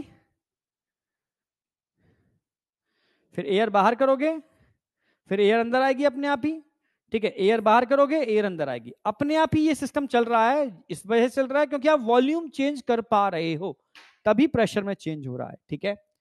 such an arrangement is essential for breathing as we cannot directly, अगर ये अरेंजमेंट नहीं होता ना तो हम we cannot directly alter the pulmonary volume, तो हम पल्मोनरी वॉल्यूम को चेंज ही नहीं कर पाते, इम्पॉसिबल।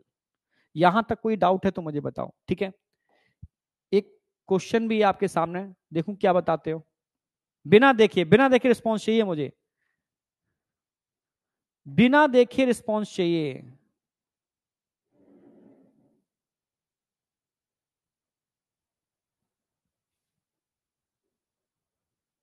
अगर आप एयर टाइट चैम्बर में पंचर कर दोगे, आपका जो एयर टाइट चैम्बर है, सोचो ये एयर टाइट चैम्बर है, इसमें पंचर कर दिया मैंने, ठीक है। पंचर करने से क्या होगा, अब एयर टाइट नहीं बचा, एयर अपने आप लीक करेगी, और एयर लीक करने से इसमें वैक्यूम जनरेट नहीं हो पाएगा, यानी on the spot cessation, death हो जाएगी इंसान की। एयर टाइट चैम्बर के अंदर अगर पंचर कर दोगे तो इंसान की डेथ हो जाएगी। बच्चे का क्वेश्चन था, ठीक है। अच्छा, बच्चा मैक्सिमम क्या लगा रहा है, 4। भाई तुम्हारी बात पे लगा देता हूँ 4, ठीक है। देखता हूं तुम 4 सही लगा रहे हो गलत लगा रहे हो। The lungs are situated in a thoracic chamber which is anatomically airtight chamber. The thoracic chamber is formed dorsally पीछे vertebral column, ठीक है। आ जाओ, वेंट्रली स्टर्नम होगा, ठीक है। लेटरली रिप्स होंगे, फिर डायफ्राम होगा। Absolutely right. यानी अब ये पैरा आपके दिमाग में परमानेंट सेट हो चुका है, अब कभी गड़बड़ तो नहीं करोगे, ठीक है। The respiration involve the following, ये स्टेप बता चुका हूं। सबसे पहले ब्रीदिंग करोगे, फिर diffusion of gases lungs level पर होगा, फिर ट्रांसपोर्ट होगा, फिर डिफ्यूजन टिश्यू लेवल पर होगा, फिर उस टिश्यू के अंदर उसका यूटिलाइजेशन होगा, ऑक्सीजन का CO2 रिलीज होगी, ठीक है, उसको बाहर कर दिया जाएगा। तो इस पर भी एक क्वेश्चन बनता है, बहुत बढ़िया क्वेश्चन बनता है, जैसे ये है, जरा बताओ इसको अरेंज करो। सबसे पहले ब्रीदिंग या वेंटिलेशन, फिर एक्सचेंज, फिर ट्रांसपोर्ट, फिर एक्सचेंज, फिर यूटिलाइजेशन ऑफ ऑक्सीजन। इसको अरेंज करो, क्या ऑप्शन लगाओगे?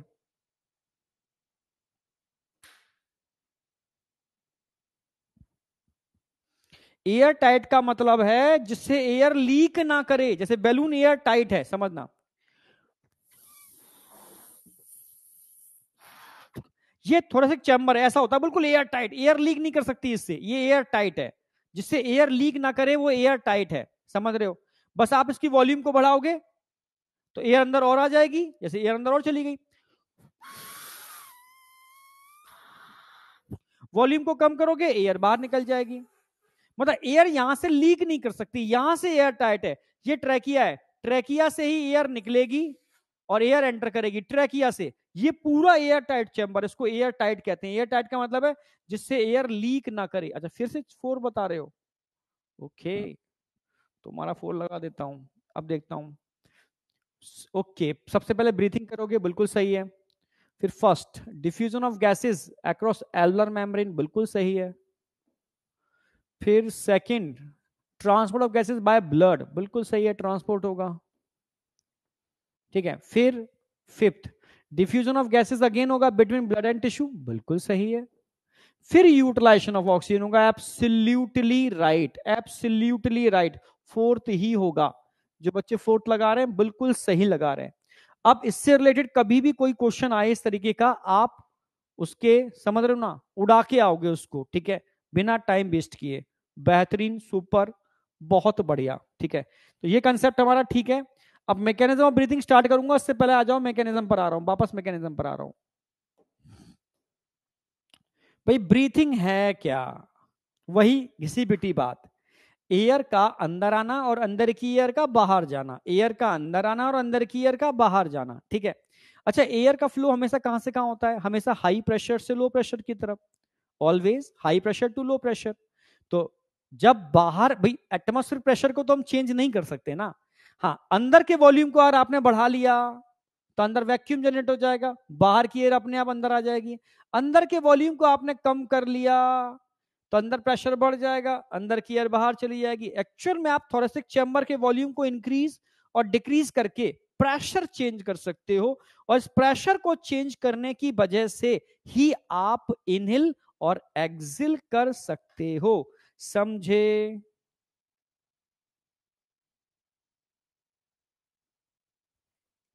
समझे या नहीं समझे ये बताओ।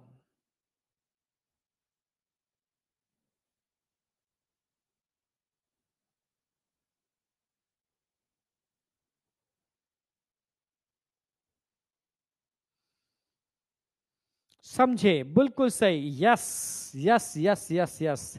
डीपीपी आपकी पारों, मैंने पांचों अपलोड कर दिए, और चैप्टर का एंड होगा तो सिद्धि और तेजस अपलोड करूंगा, ठीक है? ओके, और विद सॉल्यूशन। वैसे बायो में सॉल्यूशन की जरूरत पड़ेगी नहीं कि मैं इस लेवल का करा दूंगा, तुम सॉल्यूशन देखोगे भी नहीं, पर फिर भी एक बार देखने के लिए आप सॉल्यूशन, ठीक है, हम अपलोड कर रहे हैं आपको खुद अपने थ्रो किए हुए, ठीक है? अब ये समझ में आ गया सर, वॉल्यूम चेंज करने से प्रेशर चेंज होता है, पर वॉल्यूम को चेंज करने के लिए क्या करना होगा? भाई मसल्स के कॉन्ट्रेक्शन कराने होंगे। कितने टाइप के मसल्स ऐसे हैं जिनके कॉन्ट्रेक्शन कराने से वॉल्यूम चेंज होगा? दो मसल्स हैं जो अल्टरनेट कॉन्ट्रैक्ट और रिलैक्स करते हैं। एक पहले मसल्स कौन से हैं? डायफ्राम, डायफ्राम मसल्स, जिसको फ्रीनिक मसल्स भी बोलते हैं। डायफ्राम मसल्स फ्रीनिक मसल्स होते हैं नीचे, ये डायफ्राम है, ये डायफ्राम है।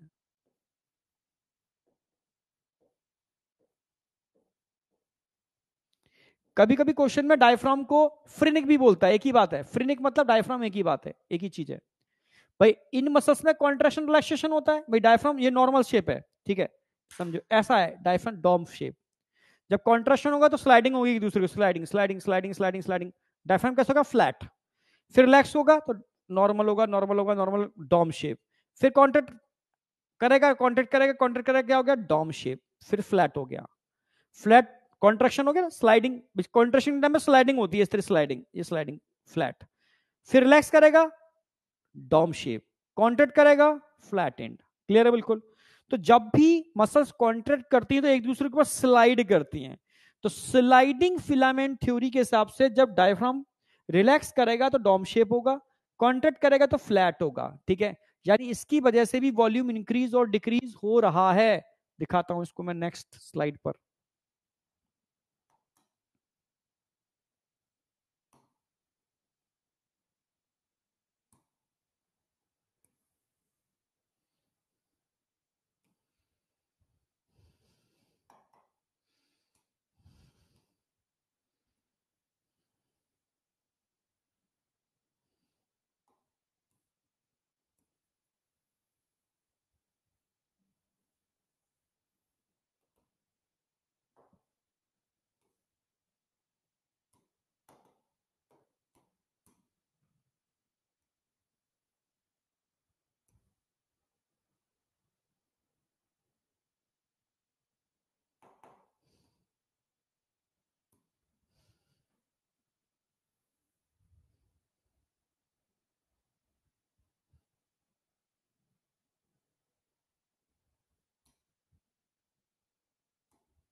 मान लो ये आपके लंग्स हैं,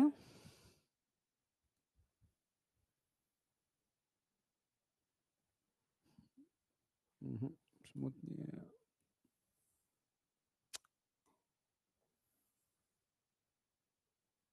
चलो ठीक है, फिर भी ठीक है। ये लंग्स हैं और ये रिप्स हैं। दो दिखा देता हूँ, ऐसे 12 रिप्स होते हैं, और रिप्स के बीच में क्या होंगे? Intercostal muscles.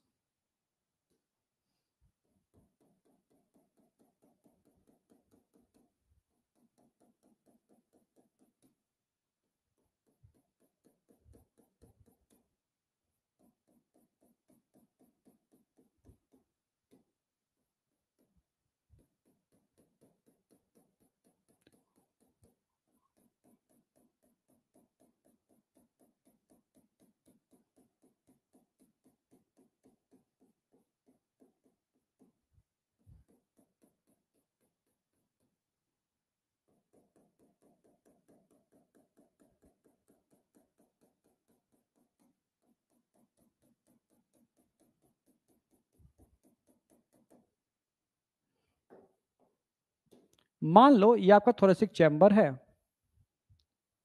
ये दो रिप्स दिखा दिए मैंने यहाँ बना के, ऐसे पूरे अंदर लंग्स होते हैं इसके, ठीक है। ये डोम शेप डायफ्राम है आपका रिलैक्स कंडीशन में।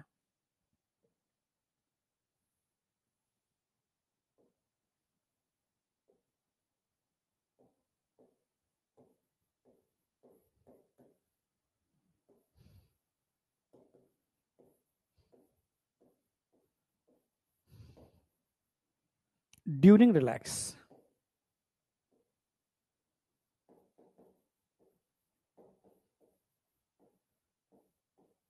जब आप रिलैक्स कंडीशन में हो तो डॉम शेप डायफ्राम होता है, ठीक है। ये आपके स्टर्नम है और रिप्स हैं।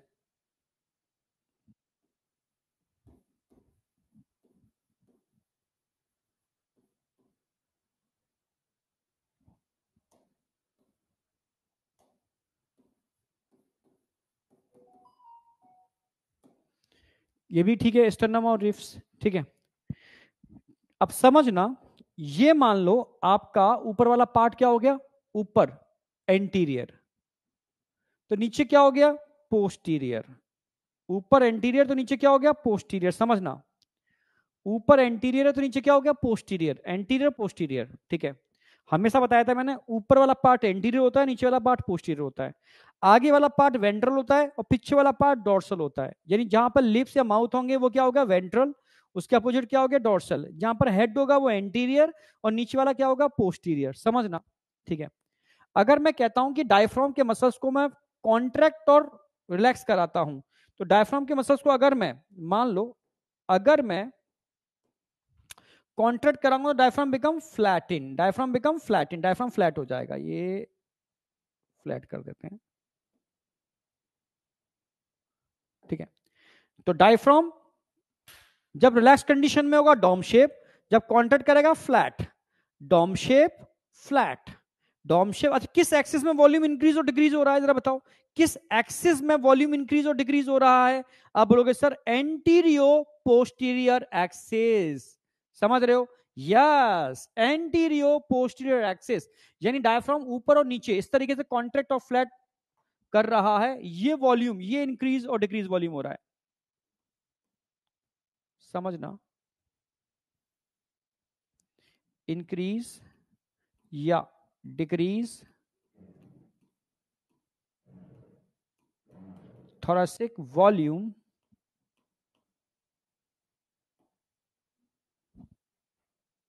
in in anterior posterior axis, anterior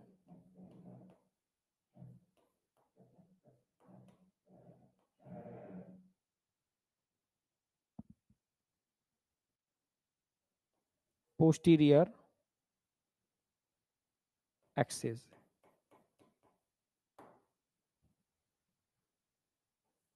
एंटीरियो posterior axis में डायफ्राम इंक्रीज और डिक्रीज हो रहा है, anterior posterior axis.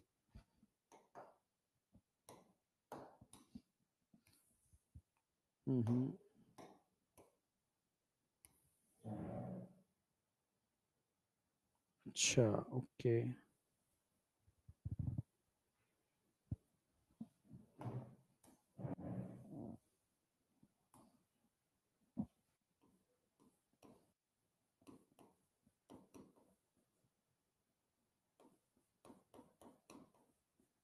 एंटीरियो posterior axis में वॉल्यूम इंक्रीज और डिक्रीज कर रहा है ड्यूरिंग कॉन्ट्रैक्शन ऑफ डायफ्राम, ठीक है, ड्यूरिंग कॉन्ट्रैक्शन ऑफ डायफ्राम, ठीक है। चलो समझ में आ गया। अगर ये यहां तक कोई डाउट है, यहां तक कोई डाउट है कि डायफ्राम के मसल्स कॉन्ट्रैक्ट और रिलैक्स करते हैं, डायफ्राम के मसल्स कॉन्ट्रैक्ट और रिलैक्स करते हैं तो एंटीरियो पोस्टीरियर एक्सिस में वॉल्यूम घटता हुआ बढ़ता है, यानी डायफ्राम के मसल्स ब्रीदिंग में पार्टिसिपेट कर रहे हैं। इसके अलावा दूसरे मसल्स कौन से हैं, इंटर, इंटर मतलब बीच में, कॉस्टल मतलब रिब्स, ठीक है, मसल्स। कॉस्टल मतलब क्या था, रिब्स। दो रिब्स के बीच में मिल रहा है ना, इंटरकोस्टल मसल्स, ठीक है। अब इंटरकोस्टल मसल्स भी दो टाइप के होते हैं, एक एक्सटर्नल एक इंटरनल। ध्यान से देखोगे, ध्यान से देखोगे, एक लेयर तो दिख रही है, इनके पीछे एक लेयर और है, वो इंटरनल है। तो इंटरकोस्टल मसल्स कितने होंगे? 2 टाइप के होंगे, ये भी 2 टाइप के होंगे, एक्सटर्नल और इंटरनल, समझना।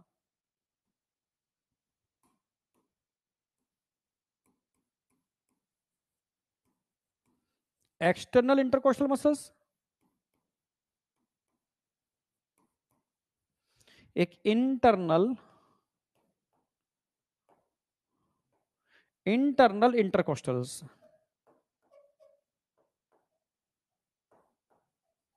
अब कैसे याद रखोगे? एक्सटर्नल क्या काम करते हैं, इंटरनल क्या काम करते हैं, ठीक है, समझना। एक्सटर्नल इंटरकोस्टल मसल्स, मान लो ये मेरी रिप्स है, ये रिप्स है, ये रिप्स है, ठीक है, ये आगे स्टर्नम से जुड़ी हुई है, ये मान लो मैं पीछे वर्टिब्रा हूं, वर्टिब्रा से जुड़ी हुई है, रिप्स है इस तरीके से। एक्सटर्नल इंटरकोस्टल मसल्स रिप्स को ऊपर उठाते हैं, इंटरनल इंटरकोस्टल मसल्स रिप्स को नॉर्मल से नीचे लेकर के जाते हैं। एक्सटर्नल पे फोकस करो, एक्सटर्नल रिप्स को उठाएंगे और रिलैक्स करेंगे तो नॉर्मल पहुंच के उठाएंगे, फिर रिलैक्स करेंगे नॉर्मल। अब इंटरनल क्या काम करेंगे? इंटरनल इससे अंदर लेकर के आएंगे, इंटरनल का मतलब है जो अंदर लेकर के आए, वो इंटरनल है। तो 2 टाइप के इंटरकोस्टल मसल्स होते हैं, एक तो ऊपर लिख रहे हैं, ये दिख रहे हैं आपको ऊपर वाले, इसके नीचे एक लेयर और होती है, वो इंटरनल इंटरकोस्टल मसल्स की होती है, ठीक है। तो एक्सटर्नल इंटरकोस्टल मसल्स, ये कंसेप्ट कहां से लेकर के आया हूं, ध्यान रखना, मैं तुम्हें बताऊं, इसलिए मैं कहता हूं तुम्हें बहुत अल्टीमेट कंसेप्ट देता हूं मैं, ठीक है। तो ये सारे कंसेप्ट की अगर बात करूं, ये एनसीईआरटी के कंसेप्ट है, पर एनसीईआरटी कहां से छपी है हमारी? हमारी एनसीईआरटी टोटली टोटली एक बेहतरीन, सबसे सुपर, मतलब वर्ल्ड की टॉप मोस्ट बुकों में काउंट होती है भाई, तो मैं दिखा भी दूं।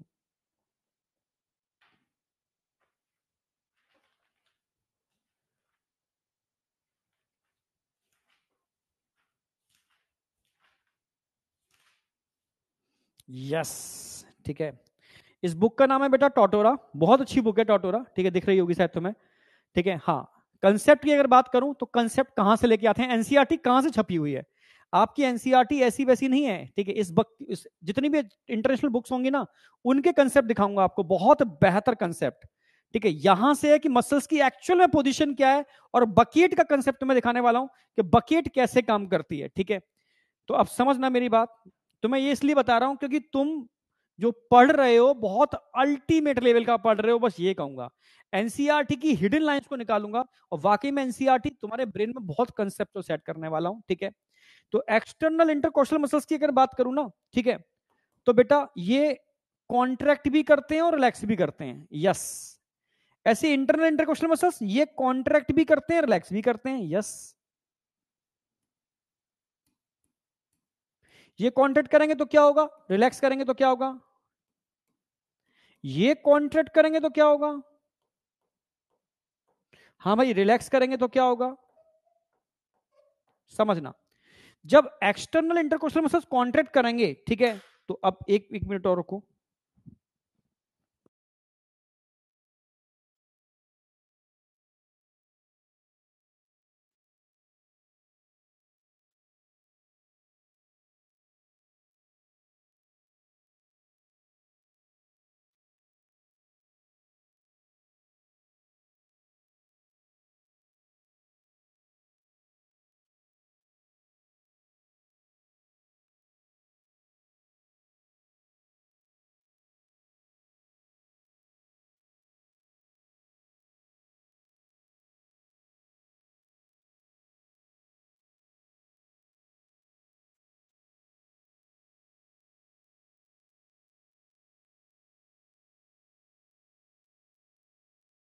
हाँ भाई,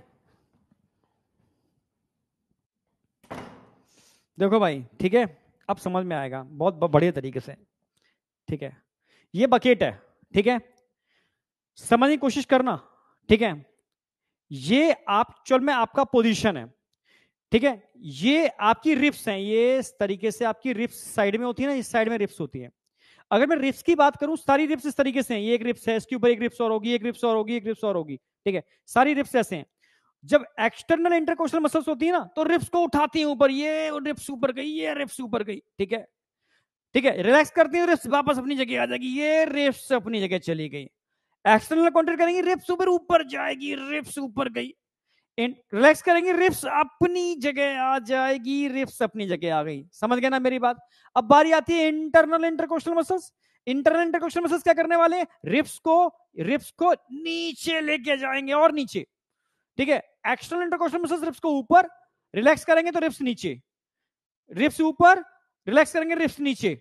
जब रिब्स ऊपर उठते हैं तो वॉल्यूम बढ़ेगा, वॉल्यूम बढ़ेगा, रिब्स नीचे आएंगे वॉल्यूम घटेगा, रिब्स ऊपर जाएंगे वॉल्यूम बढ़ेगा, रिब्स नीचे आएंगे वॉल्यूम घटेगा। यानी कॉन्ट्रैक्ट करेंगे तो वॉल्यूम बढ़ेगा, रिलैक्स करेंगे तो वॉल्यूम घटेगा। समझ रहे हो ना मेरी बात?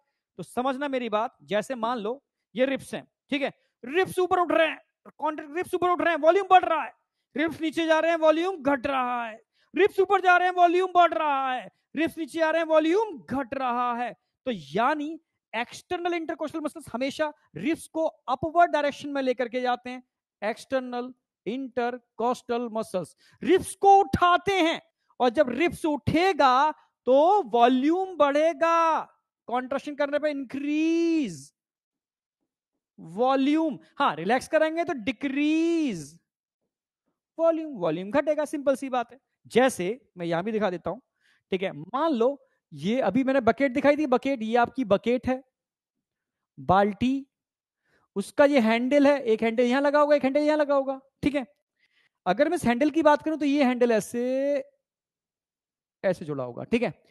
इस ऐसे एक और हैंडल मान लो, ये दूसरा हैंडल मान लो, ऐसे एक और हैंडल जोड़ देते हैं इसको, ये एक रिब केज बन गया, आपकी सारी की सारी पसलियां बन गई, और इनके बीच में क्या होंगे? मसल्स।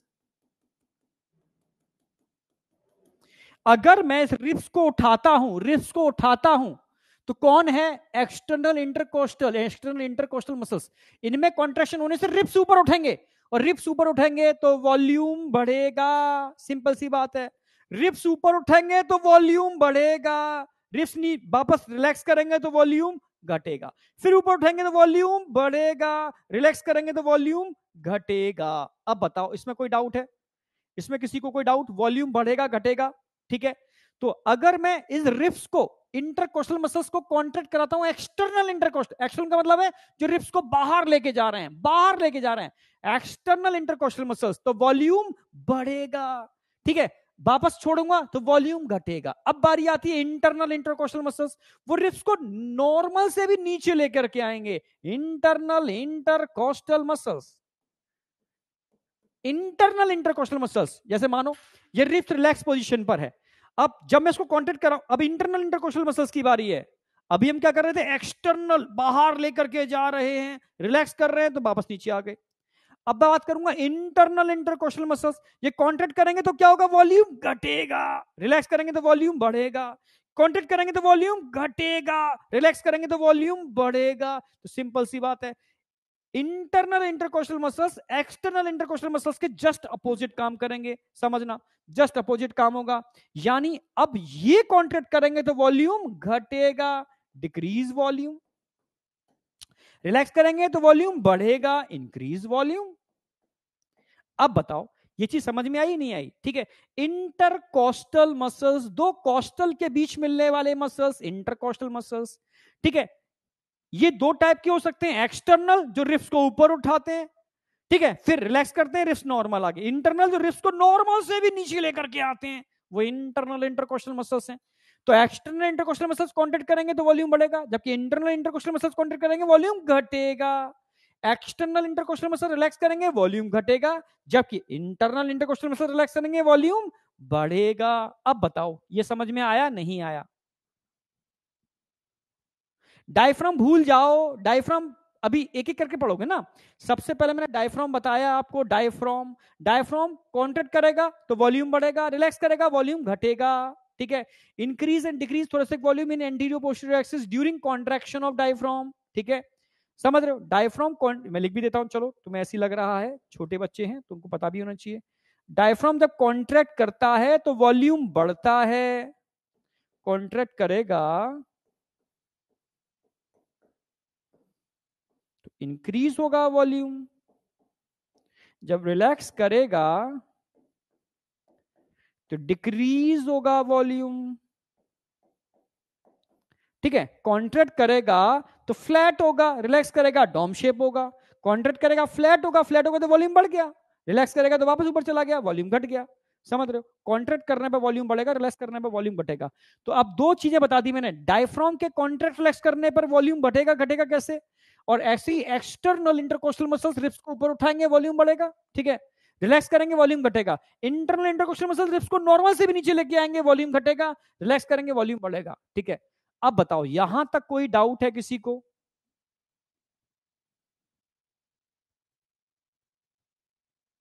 यहां तक कोई डाउट है बेटा? BMS, no doubt, no, complete BMS, no doubt. चलो बहुत बढ़िया, बहुत बढ़िया। अब ये तो समझ में आ गया सर कि एंटीरियो पोस्टीरियर एक्सिस क्या होती है, एंटीरियो पोस्टीरियर एक्सिस का कंसेप्ट समझ में आ गया। अब बात आती है बकेट की। अच्छा बताओ, अब बकेट का मतलब है रिब्स, रिब्स का ये आगे वाला पार्ट क्या होगा? वेंट्रल। आगे वाला पार्ट क्या होगा? वेंट्रल। पर पीछे वाला पार्ट क्या होगा? डोर्सल। आगे वाला पार्ट क्या होगा? वेंट्रल। पर पीछे वाला पार्ट क्या होगा? डोर्सल। समझ रहे हो ना मेरी बात? आगे वेंट्रल, पीछे डोर्सल, ठीक है। अगर मैं इस वॉल्यूम को इंक्रीज करता हूं और फिर डिक्रीज करता हूं, इंक्रीज करता हूं फिर डिक्रीज करता हूं, तो किस एक्सिस में वॉल्यूम इंक्रीज और डिक्रीज होगा? भाई sir ventral dorsal, ventral dorsal. तो वेंट्रल और डोर्सल एक्सिस से जुड़े हुए हैं हमारे रिब्स, तो रिब्स के मूवमेंट हमेशा डोर्सो वेंट्रल एक्सिस में इंक्रीज और डिक्रीज होते हैं। किस एक्सिस में? Dorso ventral axis. क्लियर है बिल्कुल? तो यहां बात आएगी डोर्सो वेंट्रल एक्सिस, ठीक है। भाई ये पीछे वाला पार्ट क्या हो गया? डोर्सल। आगे वाला पार्ट क्या होगा? वेंट्रल। भाई इस हैंडल एक तरफ जुड़ा हुआ है वेंट्रल से, एक तरफ जुड़ा हुआ है डोर्सल एक्सिस से। तो जब भी रिब्स ऊपर और नीचे होंगे तो किस एक्सिस में वॉल्यूम इंक्रीज और डिक्रीज होगा? ठीक है, तो आप समझ गए होगे, ठीक है। तो अब आ जाओ यहां पर, तो सीधी सी बात है, जब एक्सटर्नल या इंटरनल इंटरकोस्टल मसल्स कांटेक्ट करते हैं तो आपका स्टर्नम ऊपर उठ जाएगा, ये उठ गया, ये ऊपर गया, ठीक है, और ये फ्लैट हो ही गया। तो अब आपका वॉल्यूम ये इंक्रीज हो गया, ये वॉल्यूम आपका और इंक्रीज हो गया, ये वॉल्यूम क्या हो गया आपका? इंक्रीज। ये अगेन क्या हो रहा है? Increase, increase thoracic volume, increase thoracic volume due to contraction of intercostal muscles,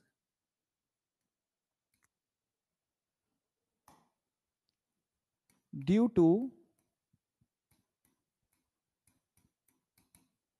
contraction of intercostal muscles, intercostal muscles कोई सी भी होनी चाहिए, एक्सटर्नल या इंटरनल, इंटरकोस्टल मसल्स इंक्रीज या डिक्रीज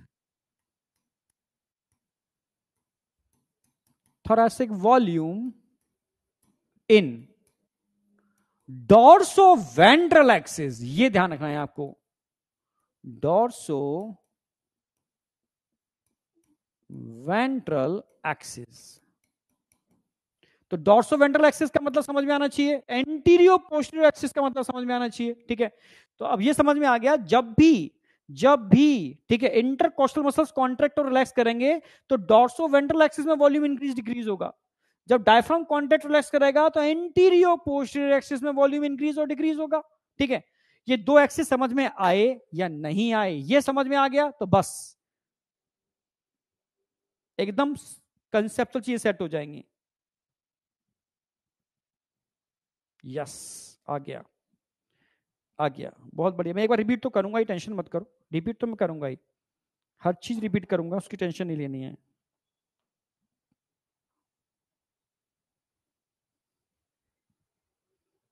अब देखो, चलो ठीक है, बहुत बढ़िया। देखो दो बातें बताई थी मैंने, ठीक है। जब डायफ्राम के मसल्स कॉन्ट्रैक्ट और रिलैक्स करते हैं, डायफ्राम के मसल्स ये कॉन्ट्रैक्ट किए, ये रिलैक्स किए, ये कॉन्ट्रैक्ट किए, ये रिलैक्स किए, ये कॉन्ट्रैक्ट किए, ये रिलैक्स किए। जब रिलैक्स करेंगे डॉम शेप हो जाएगा, वॉल्यूम घट जाएगा, वॉल्यूम बढ़ गया, वॉल्यूम बढ़ गया, ये वॉल्यूम बढ़ गया, रिलैक्स करेंगे वॉल्यूम घट गया, वॉल्यूम बढ़ गया, वॉल्यूम घट गया। कॉन्ट्रैक्ट करेंगे तो वॉल्यूम बढ़ेगा, रिलैक्स करेंगे तो वॉल्यूम घटेगा, कॉन्ट्रैक्ट करेंगे वॉल्यूम बढ़ेगा, रिलैक्स करेंगे वॉल्यूम। किस एक्सिस में? एंटीरियो पोस्टीरियर एक्सिस। किस एक्सिस में? एंटीरियो पोस्टीरियर एक्सिस, इसमें तो कोई डाउट होगा नहीं। अब मैं बात करूंगा intercostal muscles. Intercostal muscles external जब कॉन्ट्रैक्ट करते हैं तो रिब्स ऊपर उठते हैं, तो वॉल्यूम किस एक्सिस में बढ़ेगा? डॉर्सोवेंट्रल एक्सिस। क्योंकि रिब्स आपके एक साइड, भाई एक साइड तो वेंट्रल होगी, ये वाली जुड़ी हुई है, एक साइड डॉर्सल होगी पीछे वाली, तो जब भी रिब्स मूवमेंट करते हैं ऊपर या नीचे, चाहे एक्सटर्नल इंटरकोस्टल मसल्स की वजह से या इंटरनल इंटरकोस्टल मसल्स की वजह से, तो हमेशा अटैचमेंट कहां है? Dorsal ventral. तो किस एक्सिस में वॉल्यूम इंक्रीज और डिक्रीज हो रहा है? ऑलवेज डोर्सो वेंट्रल एक्सिस में वॉल्यूम इंक्रीज और डिक्रीज हो रहा है। डोर्सो वेंट्रल एक्सिस में वॉल्यूम इंक्रीज और डिक्रीज हो रहा है। क्लियर है? बिल्कुल, डोर्सो वेंट्रल एक्सिस। तो अब मुझे नहीं लगता कोई डाउट होना चाहिए। तो ये तो मैंने लिखा है, जब due to contraction of intercostal muscles, चाहे वो एक्सटर्नल हो या इंटरनल हो, ठीक है, इंक्रीज या डिक्रीज थोरेसिक वॉल्यूम इन डोर्सो वेंट्रल एक्सिस, तो हमेशा डोर्सो वेंट्रल एक्सिस में वॉल्यूम इंक्रीज और डिक्रीज होता है। ये डिटेल में मैंने यहां बता दिया है कि जब एक्सटर्नल इंटरकोस्टल मसल्स कांटेक्ट करते हैं वॉल्यूम बढ़ता है, रिलैक्स करते हैं वॉल्यूम घटता है। इंटरनल इंटरकोस्टल मसल्स कांटेक्ट करते हैं वॉल्यूम घटता है, रिलैक्स करते हैं वॉल्यूम बढ़ता है। अब बताओ कोई डाउट? एक्सिस वाला पार्ट समझ में आना चाहिए।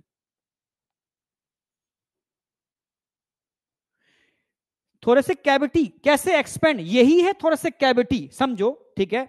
ये पूरा एक ढांचा है, आपकी रिब्स, आपका डायफ्राम नीचे, ठीक है, ये अंदर से खोखला है, पूरा अंदर से खोखला है, अंदर से खोखला है पूरा, ठीक है, होलो है, जिसके अंदर लंग्स और हार्ट होता है आपका, ठीक है। ये पूरा चैम्बर है, अंदर से एयर टाइट, यहां पर एयर टाइट है, ये रिब्स के बीच में मसल्स हैं, बिल्कुल एयर टाइट सील्ड कर दिया है इन्होंने, ठीक है।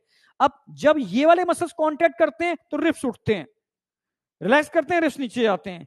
जब डायफ्राम के मसल्स कांटेक्ट करते हैं, डायफ्राम फ्लैट होता है, बढ़ेगा वॉल्यूम, रिलैक्स करेगा, फिर घटेगा। समझ रहे हो? तो ये थोरेसिक चैम्बर है, एयर टाइट चैम्बर, जिसको वेंट्रल साइड से बनाता है स्टर्नम, डोर्सल साइड से बनाता है वर्टिकल कॉलम, लेटरल साइड पर रिब्स हैं और लोअर साइड पर डोम शेप डायफ्राम है, ठीक है। इन्हीं में दो टाइप के मसल्स हैं, डायफ्राम के मसल्स और इंटरकोस्टल मसल्स। इन मसल्स में कॉन्ट्रैक्शन और रिलैक्सेशन की वजह से वॉल्यूम इंक्रीज और डिक्रीज होता है, वॉल्यूम इंक्रीज और डिक्रीज होता है। जब वॉल्यूम इंक्रीज होगा प्रेशर कम होगा, इंट्रा पल्मोनरी प्रेशर कम होगा, बाहर की एयर अंदर।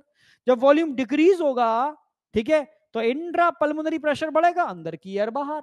तो बस इंट्रा पल्मोनरी प्रेशर को बढ़ाना और घटाना है, एयर अपने आप आएगी और जाएगी, आएगी और जाएगी। इसी को आप ब्रीथिंग या वेंटिलेशन बोलते हो, ठीक है, समझे? इसी को आप ब्रीथिंग या वेंटिलेशन बोलते हो। यहां तक कोई डाउट? यस, यस, यहां तक कोई डाउट? लंग्स का वॉल्यूम कभी चेंज नहीं होता, लंग्स का वॉल्यूम चेंज नहीं होता, थोरेसिक चैम्बर का वॉल्यूम चेंज होता है, लंग्स का प्रेशर चेंज होता है, इंट्रा पल्मोनरी प्रेशर। प्रेशर में थोरेसिक वॉल्यूम के चेंज होने से प्रेशर पर अंतर आता है, समझ रहे हो? लंग्स के प्रेशर पर अंतर आता है, जिसकी वजह से एयर अंदर और बाहर होती है। आई या नहीं आई, ये कंसेप्ट समझ में आ गया होगा, मैकेनिज्म ऑफ ब्रीथिंग, ठीक है। अब मैकेनिज्म से रिलेटेड मैं थोड़ा एनसीईआरटी कराऊंगा, फिर मैं आगे बढ़ूंगा उसके ऊपर, ठीक है। मैकेनिज्म से रिलेटेड पूरा, भाई बाल्टी लेके, भाई बाल्टी भी लगा रहे हैं, इंजेक्शन भी लगा रहे हैं भाई, ठीक है। एक्चुअल में बच्चों को आज पूरा मैं एंटीरियर पोस्टीरियर रिब्स का मूवमेंट, ठीक है, किस तरीके से, भाई ये हैंडल ऊपर होगा तो आगे वाला साइड वेंट्रल है, पीछे डोर्सल है, तो किस एक्सिस में वॉल्यूम इंक्रीज और डिक्रीज होगा, तो बेस्ट तरीका है ये बकेट, ठीक है। और ये तरीका दिया कहां?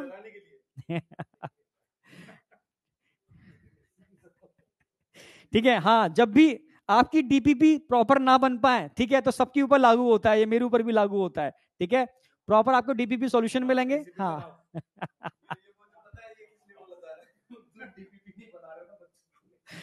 नहीं बेटा, सभी लोग बहुत डेडिकेट होकर लगे हैं आपके लिए, मैं सच कह रहा हूं, ठीक है। अगर मैं दिखा पाता कैमरा मूव करके, तो एसीपी सर जबरदस्त तरीके से लगे हुए हैं क्लास में, आप उनकी एनर्जी देख रहे होगे, मतलब अल्टीमेट एनर्जी है, ठीक है। ऑलरेडी मतलब इस बार आपका फिजिक्स उस लेवल पर लेकर के जाएंगे ना, आपके एक्सपेक्टेशन में नहीं होगा, मतलब सोच ही नहीं पाओगे भाई, ठीक है। तो ऑलरेडी सभी लोग बहुत डेडिकेट होकर लगे हैं, तो टेंशन लेने की जरूरत नहीं है। मैंने कहा था ना, राह पकड़ तू एक चला चल, ठीक है, बस तुम अपने टीचर को फॉलो कर लो ब्लाइंडली, मैं सच कह रहा हूं, तो आपको आपका टारगेट बहुत बेहतर तरीके से मिल जाएगा। हर टीचर अपनी पूरी दम लगा देगा आपको आपके वहां तक पहुंचाने में। हाँ, बस अंतर इतना है कि आप कैमरे के पीछे हो, ठीक है, हम फिजिकली आपके पास तक नहीं पहुंच पा रहे हैं, तो आपको खुद सीरियस होना पड़ेगा, ठीक है, और जो कहा जाए उसको फॉलो करना पड़ेगा। बस मैं इतनी बात कहूंगा, ठीक है, बात बाकी का तो कल मैं स्टार्ट करूंगा उसको, इंस्पायरेशन एक्सपायरेशन ये कल मैं कराऊंगा, ठीक है। तो आज मैं मैकेनिज्म तक ही रखूंगा आपका, ठीक है। कल मैं इंस्पायरेशन और एक्सपायरेशन पूरा डिटेल में लेके चलूंगा, इसके क्वेश्चंस भी बहुत सारे लेकर के आया था, बहुत सारे क्वेश्चंस लेकर के आया था मैं, कल जबरदस्त क्वेश्चन कराऊंगा इसके, ठीक है। अच्छा आप ही बताओ जरा, एक दिन देखूं कुछ बता पाते हो। Which of the following muscles help to increase the volume of thoracic cavity, जरा बताओ कौन से मसल्स थोरेसिक कैविटी के वॉल्यूम को इंक्रीज करने में हेल्प करते हैं, कौन से मसल्स हैं? अच्छा एब्डोमिनल मसल्स कल समझाऊंगा।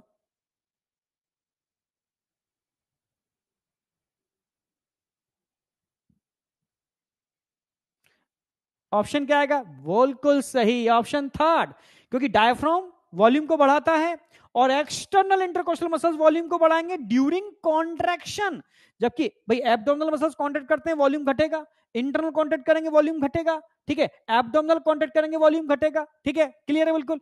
ये दो ही मसल्स हैं जिनमें कॉन्ट्रैक्शन होने से सिर्फ एक ही काम होता है, इंक्रीज थोरेसिक वॉल्यूम। बेहतर बेटा, सुपर, बेहतरीन। तो बहुत सारे बेहतर से क्वेश्चंस कराने वाला हूं कल मैं, ठीक है। आज मैं स्टॉप करूंगा क्योंकि मुझे पूरा मैकेनिज्म कराना पड़ेगा और टाइम पूरे मैकेनिज्म का नहीं है। 2 बजे, 1 से 2, 3 बज रहे हैं क्या, क्लास ऑफ हो जाएगी 2 घंटे में, यस, ठीक है। तो आज मैं इतना ही रखूंगा, अब तसल्ली से खाना खा लो। कल पाल्मोन देखो पूरा इंस्पायरेशन एक्सपायरेशन आज हो गया है, नहीं कुछ भी, ठीक है। ये समझ में आ गया तो कुछ है ही नहीं भाई, ये मैकेनिज्म समझ में आ गई ना, तो क्या करना है, इसको कॉन्ट्रैक्ट लेस कराना है, इसको कॉन्ट्रैक्ट लेस कराना है, वॉल्यूम बढ़ेगा घटेगा, इंस्पायरेशन एक्सपायरेशन, ठीक है। फोर्सफुल ब्रीथिंग कराऊंगा मैं, ठीक है। और साथ में मैं 2 एडिशनल ब्रीथिंग कराने वाला हूं जो नॉर्मल क्लास में नहीं कराता था, 2 एडिशनल टाइप की ब्रीथिंग, ठीक है। एक कॉन्शियस ब्रीथिंग और एक अनकॉन्शियस ब्रीथिंग, ये कल मैं ऐड कर रहा हूं, उस पर क्वेश्चन आ सकता है। ये सब एडिशनल पॉइंट्स होंगे, अल्टीमेट लेवल के पॉइंट्स होंगे, तो वो मैं कल कराने वाला हूं। कॉन्शियस ब्रीथिंग, अनकॉन्शियस ब्रीथिंग, और एक क्वेश्चन हर साल आता है पल्मोनरी वॉल्यूम और कैपेसिटी से, वो भी कल कराने वाला हूं। तो कल कमर कस के आना, बेहतर लेवल की चीजें होंगी, ठीक है। कम से कम 2 क्वेश्चन, 1 से 2 क्वेश्चन कल के सेशन से नीट के होंगे, ठीक है।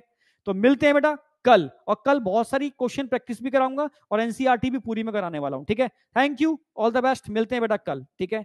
Bye bye bye bye bye bye बेटा, बाय, ठीक है। बस तुम बस मैंने कहा फॉलो कर लो टीचर्स को, ठीक है, और बस डाइवर्ट बिल्कुल बिल्कुल मत हो। जो बच्चा एक बार बैच में आ गया, ठीक है, देखो वाईटी एक ओपन प्लेटफॉर्म है, ठीक है। वाईटी एक वो प्लेटफॉर्म है जहां आपको अपने टीचर्स को ढूंढना होता है, ठीक है। भाई बैच में तुम आ चुके हो, ठीक है, पर और बच्चा बैच में नहीं है, उसको नहीं पता बैच में आया कैसे जाएगा, तो मजबूरी है हमें वाईटी पर जाना पड़ेगा, पर आपको वाईटी पर नहीं जाना, आप एकदम फोकस्ड हो जाओ, ठीक है। अब इसका मतलब मैं आपको फोकस कर रहा हूं क्योंकि मुझे तो बच्चे को बताना पड़ेगा ना कि बच्चा कहां कहां ढूंढ रहा है, ठीक है। उसको बताएंगे यार, तो उसको हमें वाईटी पे जाना पड़ेगा, पर आपको वाईटी पर नहीं जाना, आपको एकदम फोकस करके रहना है अपने बैच पर, अपने टीचर पर। मैं सच कह रहा हूं, ये मेरा अपना एक्सपीरियंस है, जिन लोगों ने ये कर लिया, कोई ताकत नहीं है उनके रिजल्ट को रोक पाए, ठीक है। थैंक यू बेटा, बाय बेटा, बाय बाय बाय।